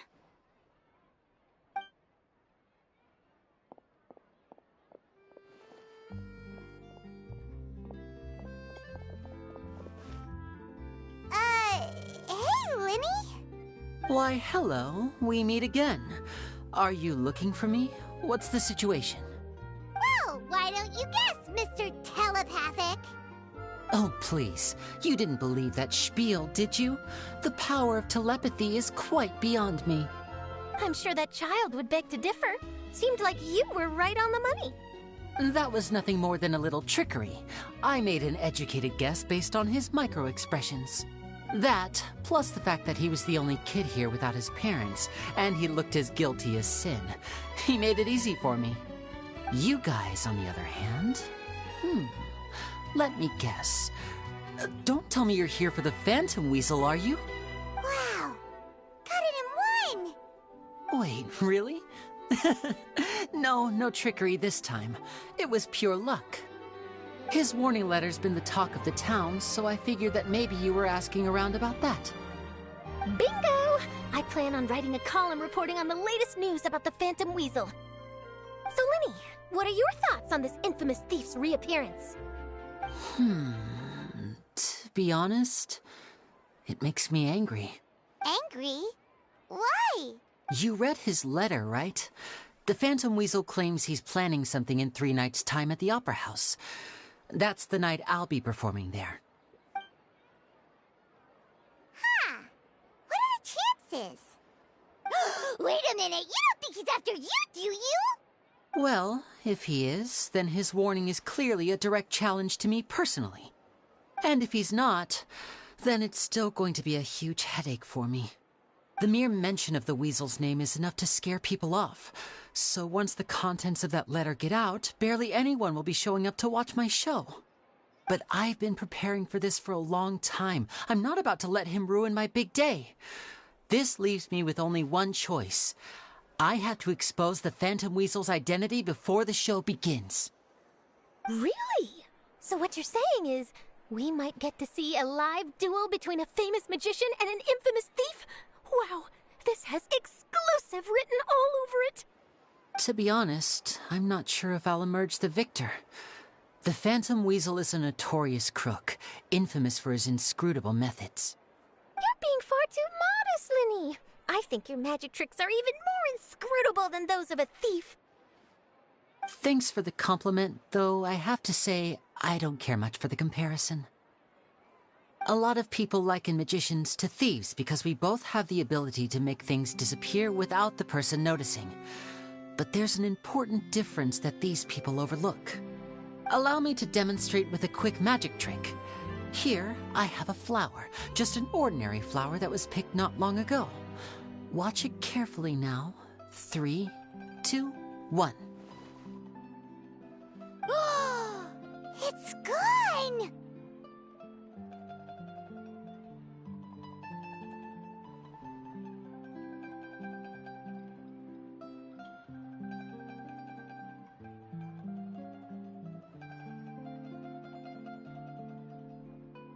That's the question. Where did it go?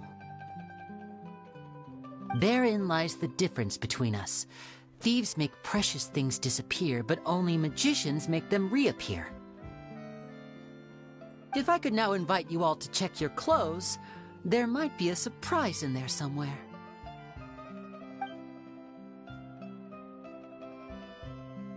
A surprise? Let me see!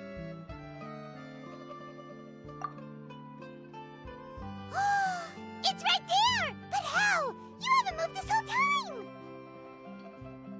What an outstanding trick!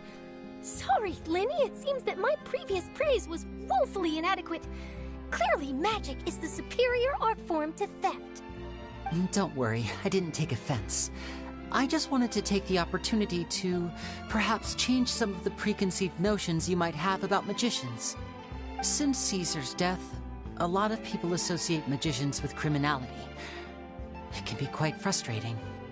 I can imagine. Coming back to your trick just now, might I presume that you are well versed in floral symbolism?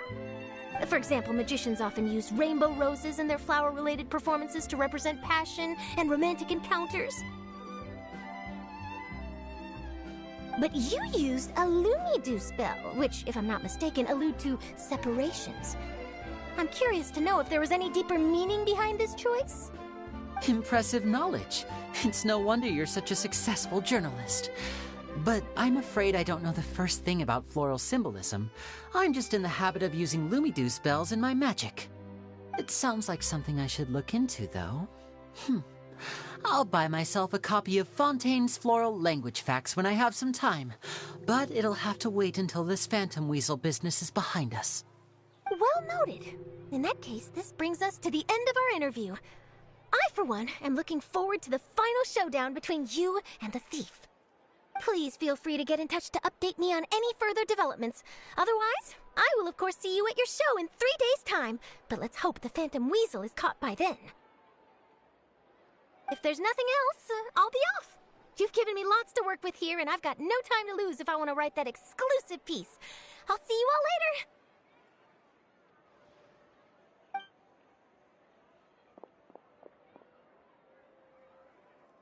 So, Lenny, are you gonna tell us how you did that flower trick now? I'm afraid that's my little secret. Aww. Well, magicians are entitled to their secrets. But Paimon's really itching to know how it's done. You feel it too, right? So itchy! Not so itchy then, huh? Well, since you're so concerned, how would you like to serve as my temporary magician's assistants and help me investigate? Magician's assistants? Oh, that sounds fun! Assistants are technically magicians too! Also, it'll bring us one step closer to figuring out how that darn trick is done! Shall we go for it? Excellent. Thank you for putting your trust in moi. The first thing we need to look into is who Caesar really was. If he truly was the Phantom Weasel, that means that the Weasel is dead, and whoever wrote this warning letter is just a copycat criminal. But if he wasn't the Weasel? Well, that'll make things more interesting. It would mean that the Weasel lives, and he's been laying low all this time in some corner of Fontaine. And if we're investigating Caesar, his fiancée Gemma is a good place to start. Word is that she visits the cemetery often, so I asked Lynette to wait for her there. We should make a move. Let's go and rendezvous with Lynette.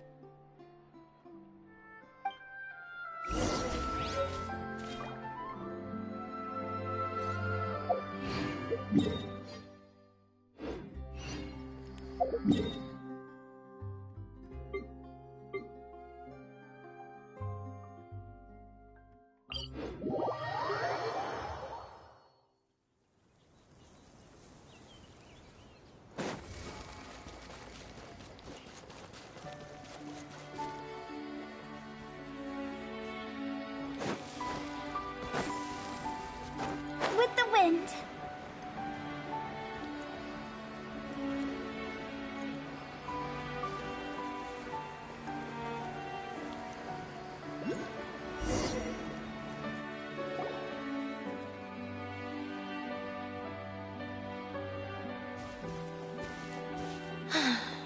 You took your time. Sorry, I bumped into the Traveler and Charlotte en route, and we ended up chatting for a while. It's been a while, Annette. We're working as Lenny's temporary assistants in the investigation of the Phantom Weasel. Thank you. It's good to have you helping. So, what's the situation? Have you seen Gemma? Nope. I've been here a while, and she still hasn't shown up. How bizarre. Maybe it was bad intel. Well, we won't get anywhere by standing around waiting. Traveler, Paimon, let's go ask around.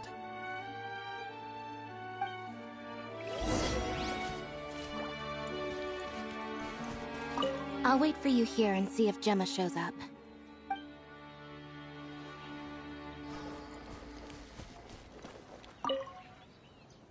Excuse me, good sir. Do you by any chance know a Gemma? Gemma? You mean Caesar's fiancée? Sure I do. What's this about? I'm just trying to get a hold of her because I need her help with something. I heard she comes here a lot. Yeah, she does. Poor thing. It's no secret why, either. She's heartsick. Ever since Caesar passed away, she's been coming here once every week to clean his grave. Often, she just sits there in front of his headstone, lost in thought. Sometimes she talks to herself. I asked her what she was doing once. She said she wanted to speak to him again.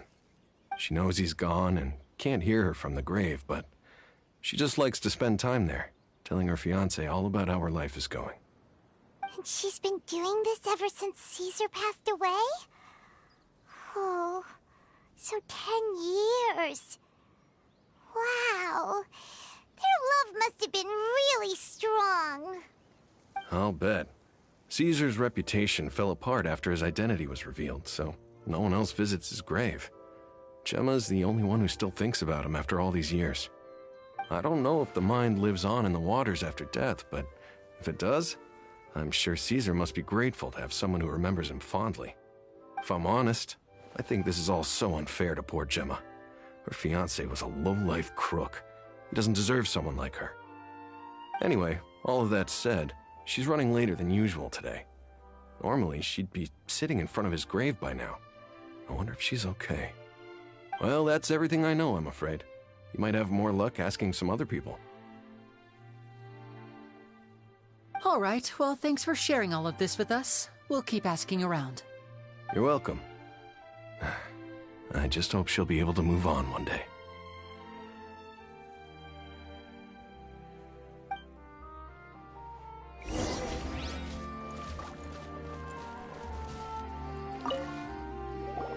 Did you hear the news? They're saying the Phantom Weasel's back. You're kidding. Wait, isn't he dead? I don't know anymore. All sorts of news flying around nowadays. I can never tell what's true and what isn't. But what if, just hypothetically, I mean, what if this weasel's the real deal and Caesar was framed? Called it. Seriously, 10 years ago, on the day it all went down, I said to myself, you know what? This guy's been set up. The Caesar I knew was a good guy. He gave balloons to children on the street, for Pete's sake. What, are we supposed to believe that he was a balloon thief or something? Give me a break. Oh, please. Weren't you the one cursing his name to high heaven when the police announced the news? You were all, that gosh darn lousy son of a, you think you know a guy, or words to that effect. Wait, did I say that? I don't seem to recall.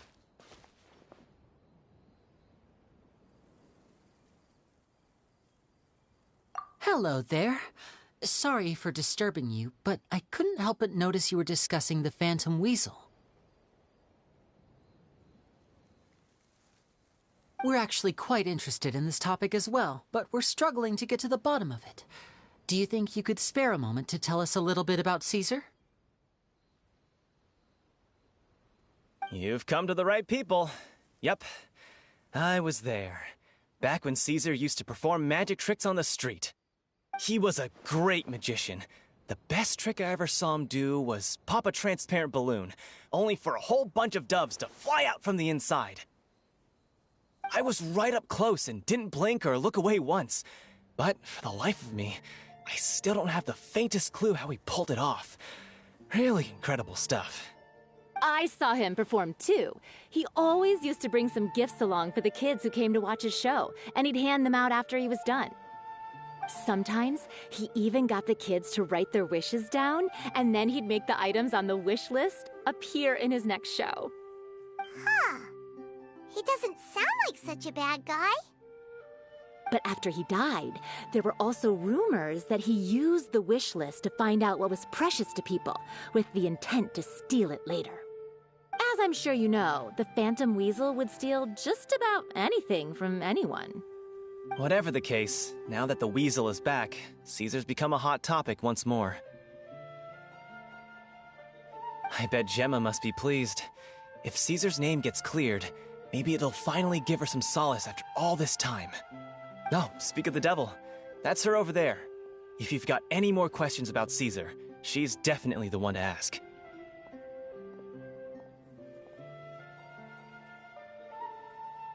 So that's Gemma.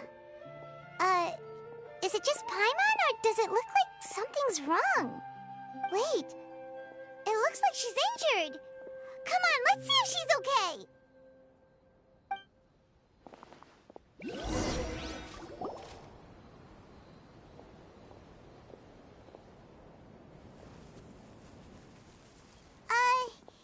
Hi there.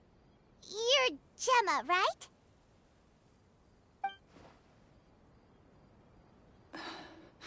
Who's asking? Don't be afraid. We mean no harm. It looks like you're injured. How bad is it? Thanks for your concern, but you didn't answer my question. Who are you, and what do you want with me? My name is Linny, and this is my sister Lynette. My name's Paimon, and this here's the Traveler. We're investigating the Phantom Weasel. The Weasel posted a warning letter this morning. If he still lives, that means that Caesar was falsely accused. You knew Caesar better than anyone else. So if you're willing, we'd love to hear what you think about all this. I promise you can trust us. We won't hurt you. In fact, we'll do all we can to keep you safe. I never believed that he was the Weasel. Huh. I suspected as much.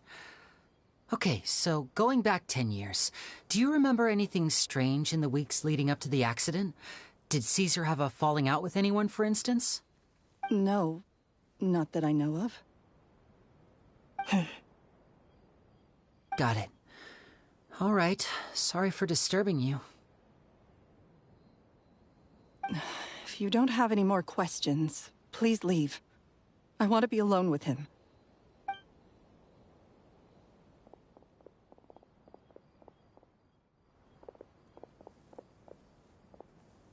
Judging by the look on her face, there's definitely something fishy about her. She's lying. She definitely knows something.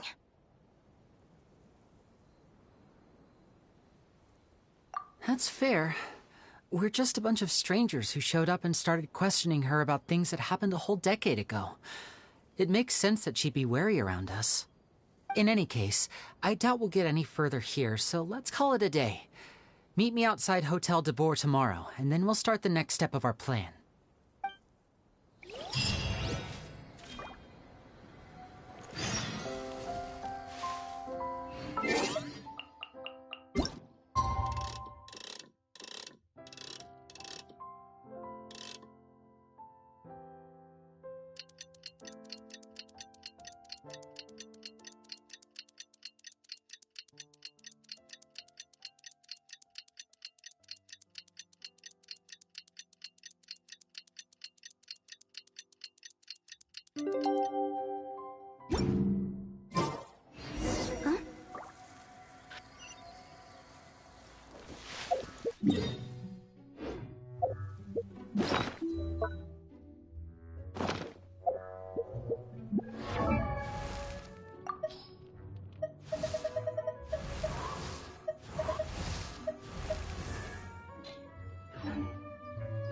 silly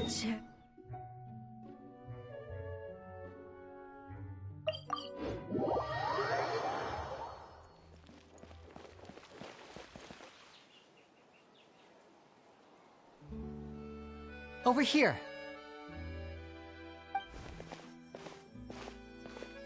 Lynette's not joining us today? I've had her follow Gemma and see if we can make any inroads with her. They should be at a cafe right now. Still, I don't think that Gemma's likely to open up to us. So, we need a contingency plan.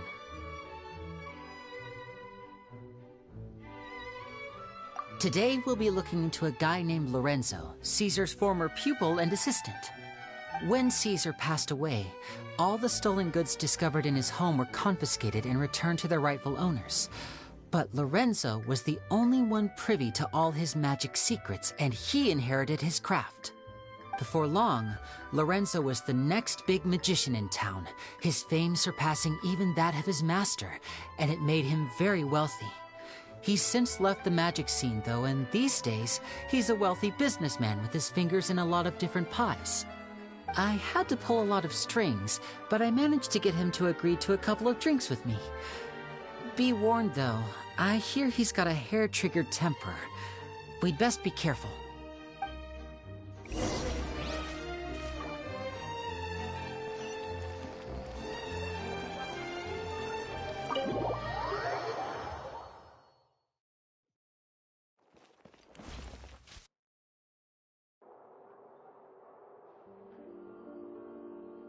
You neglected to mention that you were bringing 2 other people with you. My apologies. These 2 are my assistants. When they heard that I was meeting with the former magic maestro himself, they begged and pleaded with me to bring them along. And if it's no trouble, a couple of autographs would really make their day. Oh, forget the pleasantries, just sit.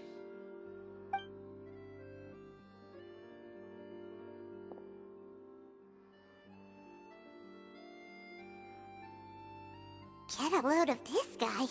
Forget the pleasantries, he says, but he looks pretty happy about Lenny stroking his ego. I only agreed to meet since we're both magicians. Do me a favor and cut to the chase. I have more important things to do than drinking. Much obliged, sir. As it happens, the matter I want to address is also related to magic. Yesterday morning, a warning letter from the Phantom Weasel appeared on the entrance to the Opera House. He claims to be planning something for the same evening that I'm scheduled to do a magic show there. As such, I believe that I may well be his target. I have to get to the bottom of this to ensure that my show can go ahead as planned. Naturally, any investigation into the Weasel starts with a few questions about Caesar, who... What is there to investigate? Caesar was the Weasel and he's been dead for 10 years. So what if some sick creep thought it'd be funny to write a warning letter? It changes nothing. Are you trying to tell me you actually bought it? Please, sir, no need to get so worked up. I do concede that a copycat is but one possibility. Possibility? It's a fact, Linny. Look, my patience is limited, so listen carefully while I'm still willing to put up with you. The Weasel is dead. Period. Everyone knows that, so do yourself a favor and quit this investigation. It'll lead you nowhere. Look, if this affects your magic show in any way, I will personally compensate you for any losses. Oh, sir, I'm honored, really. But this isn't about finances for me. My pride as a magician is what's at stake here, Lorenzo. Copycat or not, this person has thrown me the gauntlet, and I must meet their challenge head on. Let's talk for a fact that there is a whole machine back there with a person stirring stew for people. That's amazing. I know there's stuff is out there, but like, just look at it. It's beautiful. Your pride? Don't mince words with me, boy. Just tell me, what exactly are you seeking to do? I want to find out the Phantom Weasel's true identity. I have to know for myself what really happened 10 years ago. What would that accomplish? And what do the events of 10 years ago have to do with you, anyway? Look, you of all people should know that a magician never reveals their secrets. And in any case, dead men don't talk. So if you really care about your magician's pride, then you'll forget about Caesar and move on. Uh-oh. This is getting awkward. Lorenzo? Is that? Oh, it is you! I know that big, booming voice anywhere. What's up, my man? Want to grab a drink with me? Another day, I'm busy. Oh, come on. You can't be all business all the time. You know what they say? Live fast, die young. You gotta learn how to kick back and relax once in a while. If I wanted your life advice, I'd ask for it. Now get out of my face and go be drunk somewhere else. Sorry, my good sir. I don't believe I've had the pleasure.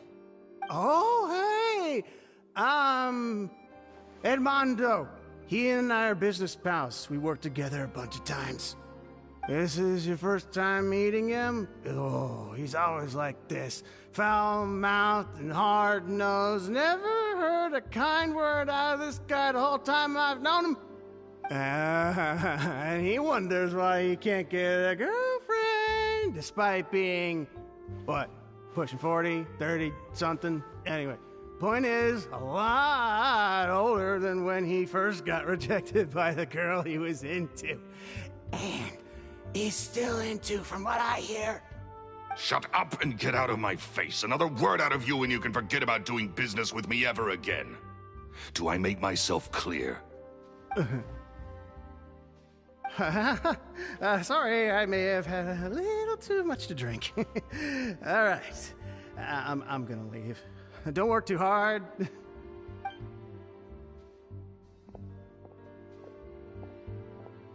I think it's high time I made a move as well. If you really want to investigate this, Linny, be my guest.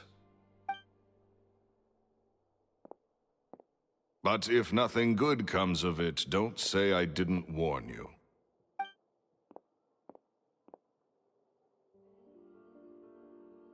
Well, that fell to pieces in a rather spectacular fashion. Any thoughts?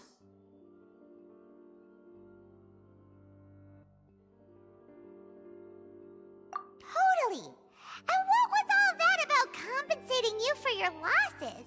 Why would someone you just met make an offer like that? He's gotta be hiding something. And not like Gemma. She was a little suspicious, but this guy's definitely covering something up.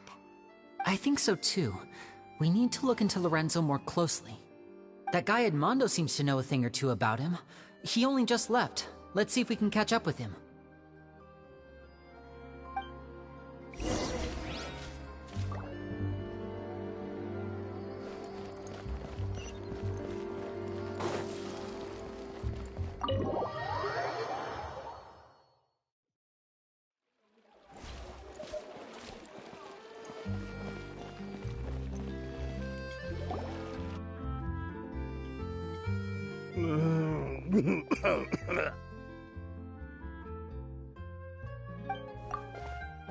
You okay there? Who are you? Oh, it's you guys. Don't worry about me. I must have had one too many. I just need to ride it out. I say way too much back there, didn't I? Yeah, I nearly talked myself into complete financial ruin. Note to self, no more drunken chats when Lorenzo's around.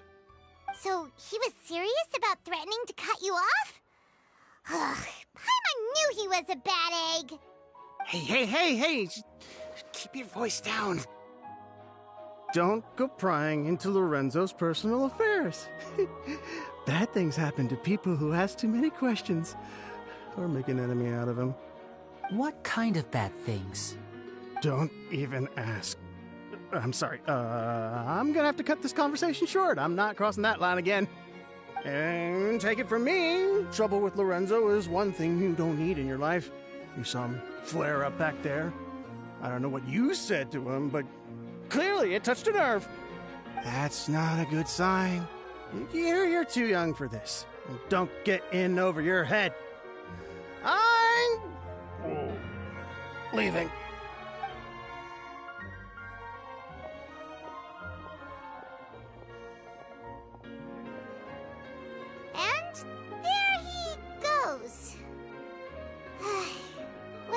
now, Lenny? Shh. I think we're being watched. Someone was listening in to our whole conversation. Don't say anything and don't look back. Any altercation in the city will attract the guards. We'd better take this elsewhere.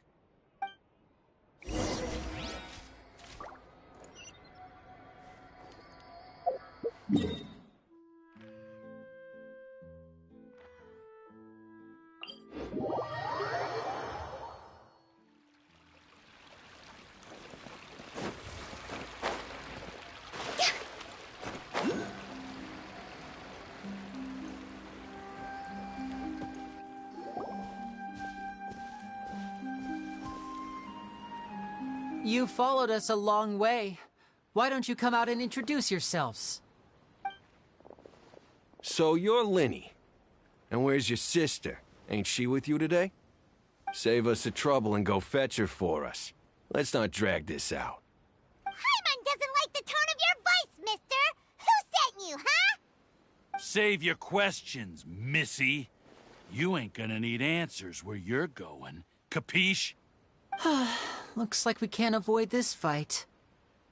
Now, I'm not the strongest fighter, so I hope you're ready to back me up.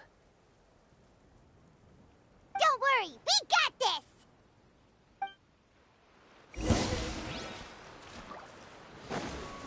Step right up!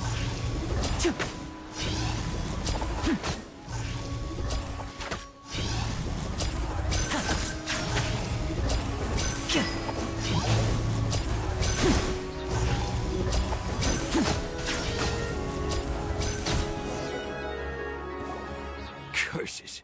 They're tougher than we thought. Vision wielders are always trouble. Intimidation ain't gonna work like it did on the lady. Come on, let's scram! Hey, wise guys! We ain't through with you yet! Oh, they got away! Did you catch what they said just before they left? Something about intimidating someone else. Sounds like they just wanted to rough us up as a scare tactic, and they've already done it to someone else, but who? You're right. She was injured when we saw her yesterday, and she acted like she had something to hide. Maybe she was too scared to tell us the truth because those guys had threatened her. Well, if that's the case, she should be more willing to open up to us once she learns that those thugs won't be bothering her anymore. Let's head back to the cafe and see if we can get any information from her.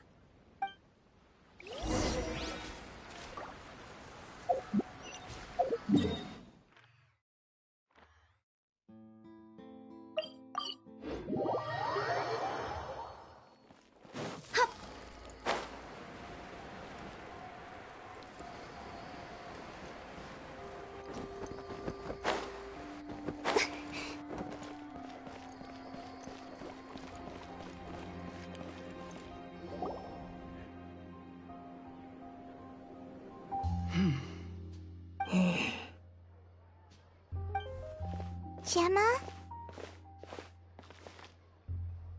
You again. What is it this time? We just ran into the men who've been threatening you, and we gave them a taste of their own medicine. So, you can relax now. We're here to protect you. What? Why? I didn't tell you anything. Why would they come after you? Sounds like they're no strangers to you. That's putting it mildly. I know them all too well, and I hate them with every fiber of my being. It's been 10 long years, and still every time I try to look into Caesar's death, they show up and warn me not to do anything stupid. How do I know I can trust you? Do you really think you can get to the bottom of it all? And why are you doing this? I'm afraid I can't reveal all the details just yet, but I can promise you this. I will expose the Phantom Weasel's true identity.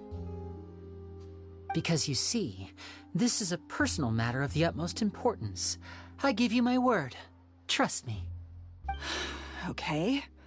How can I help you? I've heard that Caesar used to have a magic workshop where he kept a lot of his personal effects. If possible, I'd like to take a look at them. Do you know where it is?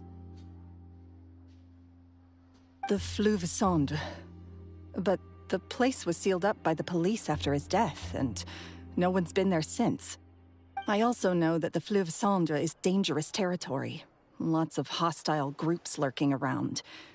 If you're serious about going there, please be careful. Understood. Lynette, you stay here and take care of Gemma. Don't let her come to harm. Got it. But if I'm staying here, I'm ordering dessert. I mean, bon appetit. But stay sharp, too. They're likely to come for you while I'm away. Okay. Alright. Power saving mode off. I'll start taking this more seriously now.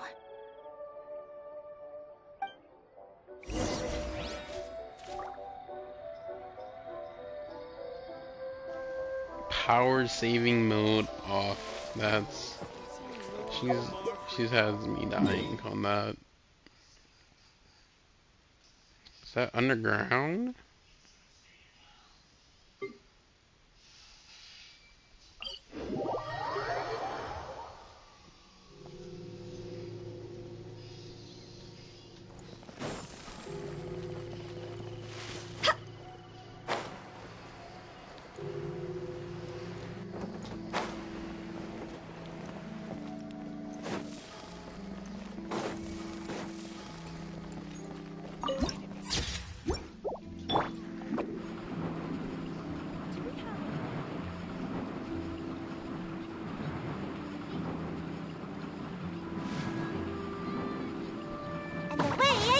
My escape.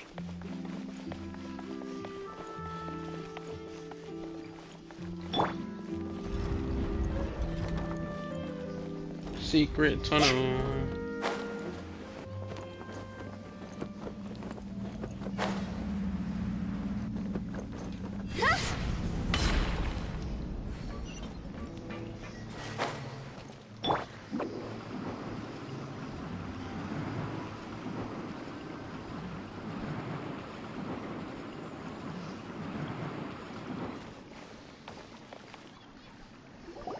If Gemma gave us the right location, then the workshop should be right nearby.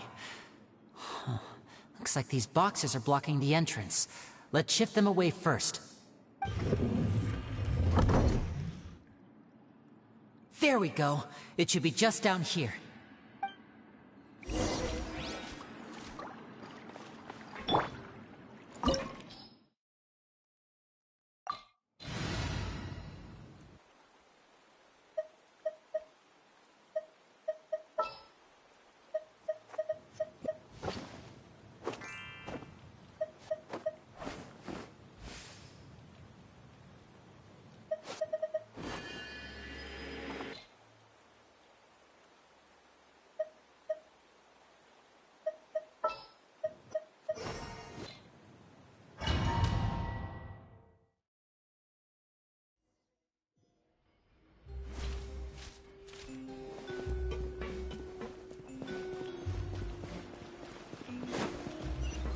It's like detective music.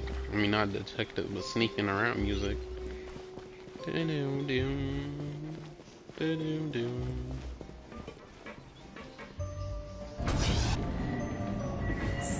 this was Caesar's workshop. Nothing suspicious here, just normal magic props. Let's head in further. What was that? Oh, is this one of Caesar's gadgets? Guess we must have triggered some sort of device.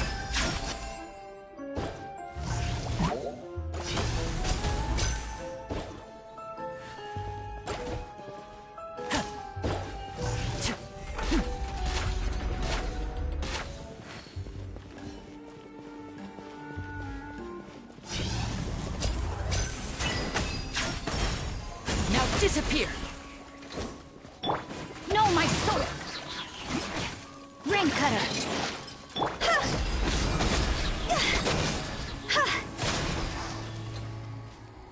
Whoa. Look! The doll in the box is glowing!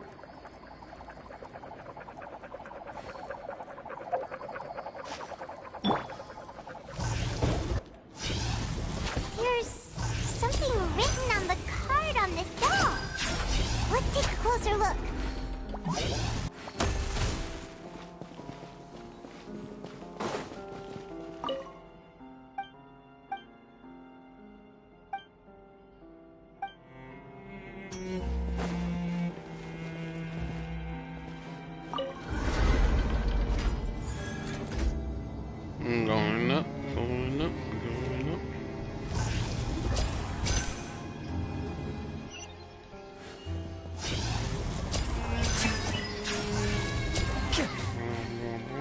Going up, going up, going up, going up, going up. These magic boxes are moving. What do we do? One of them looks different from the rest. Let's investigate. Got it.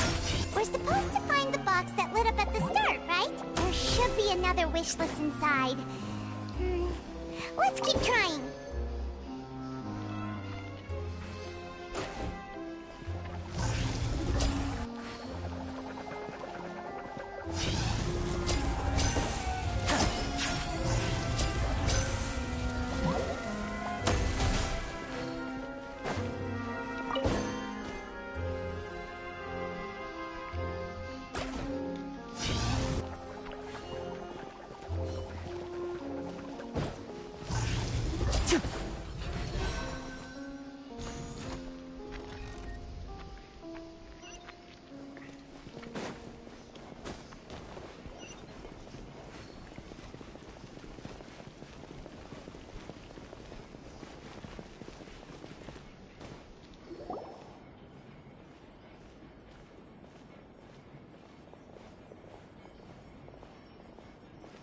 That's weird.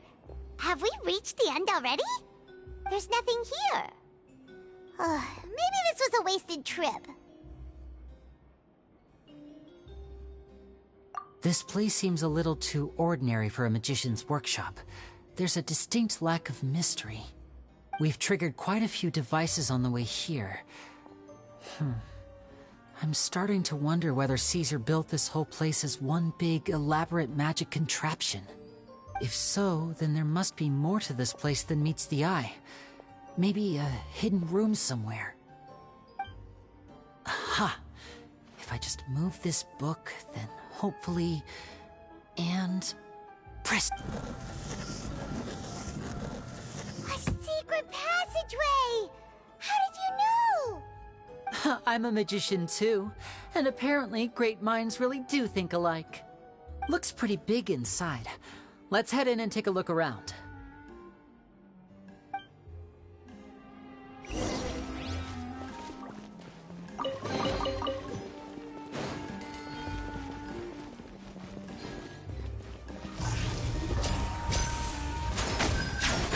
Step right up.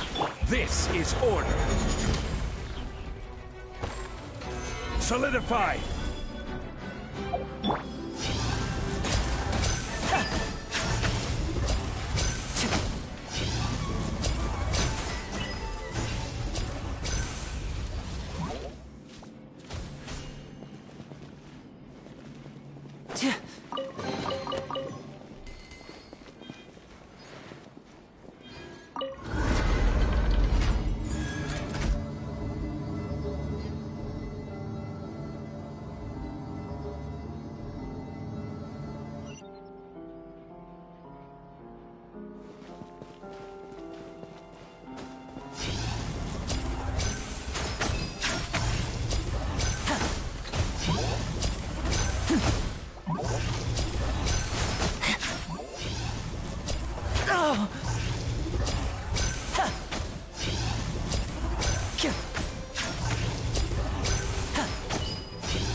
Is there some device in that box?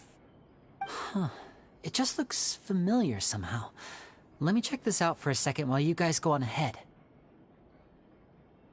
If anyone makes a major discovery, let's rendezvous here. All right. See you in a bit.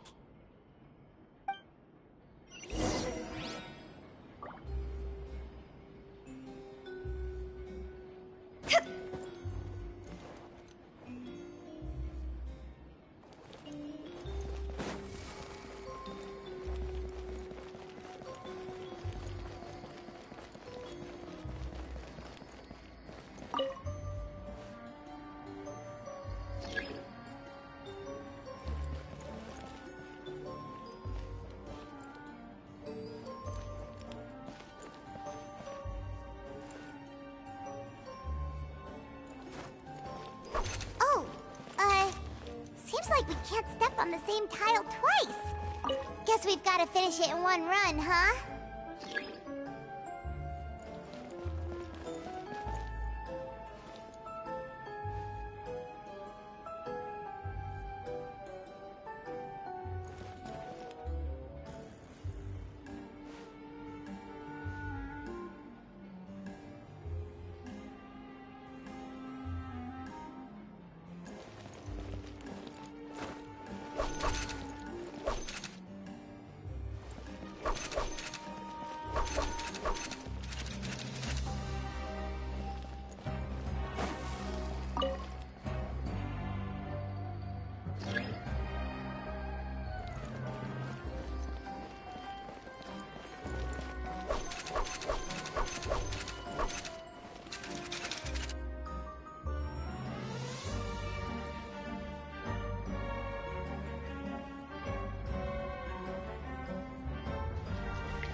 I'm guessing you can't stop. You just gotta go.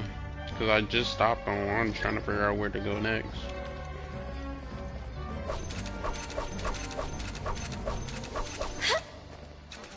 Huh? Tried. So,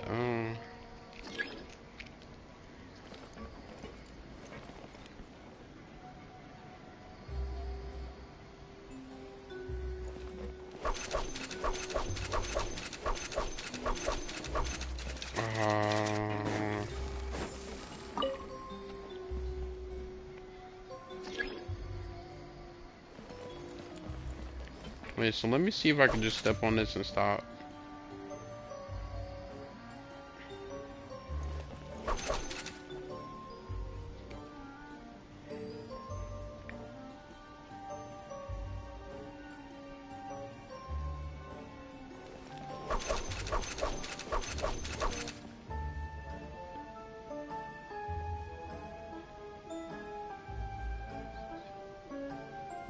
Maybe I was supposed to. I know what I'm supposed to do.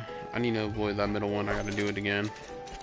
So this middle one right here is gonna take us both, like, so this middle one, so what you want to do is you want to hit the sides. Boom, boom, boom, boom.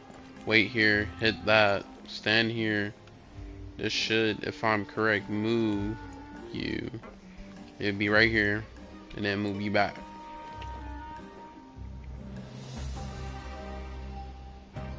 But then,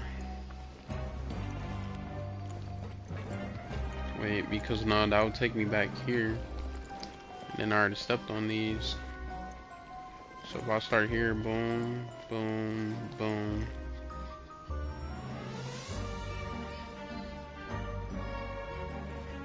Boom, boom, boom, boom, boom.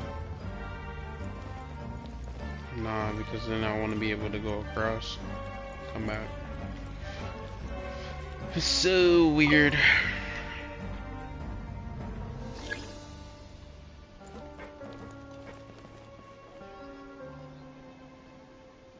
Oh no, so that one stays because of this. Okay.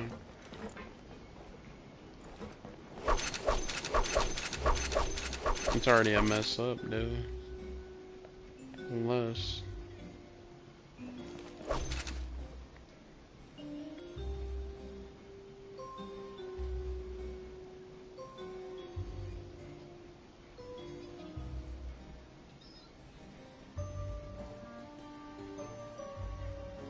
Silly churl, Billy churl, silly Billy, hilly churl. Ooh.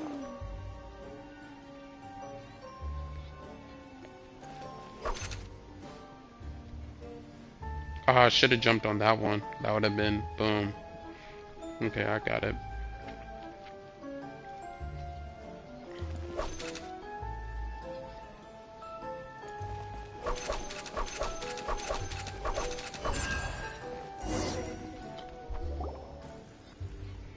Just had to think about it.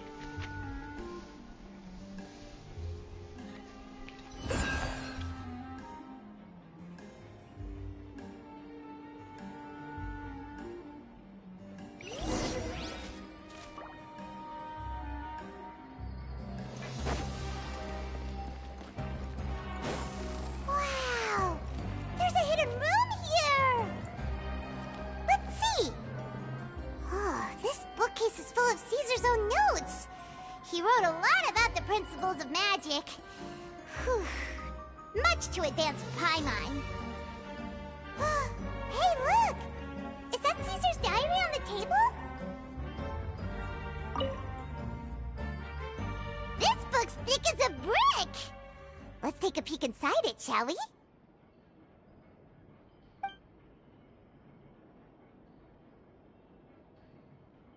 At one of my shows a few days ago, a child asked me how I pulled candy out of my hat. As a joke, I told the kid that the hat has a built-in wish-granting machine. Next thing I know, today a whole bunch of kids were pestering me to pull all sorts of things out of the hat. So I told them another white lie. The machine needs time to power up, but in the meantime, you can write your wishes down. Well, they took me up on that offer, enthusiastically. As I write this, I've only just got back from running around all over town, buying the things they wanted. Boy, are my legs sore. I wound up saving very little this month, but that's not a major issue. I now have a bigger problem. How am I going to hide all these things inside my hat?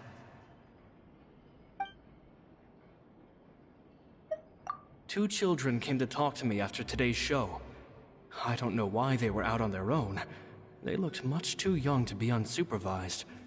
I do hope they got home safely. Anyway, they said that they wanted me to teach them how to do magic. It's not uncommon for children to ask this, of course, but I've never seen any of them as serious about it as these two. I told them that learning magic is very hard work, but that didn't faze them at all. It's like they already knew. They seemed so committed. I couldn't turn them down.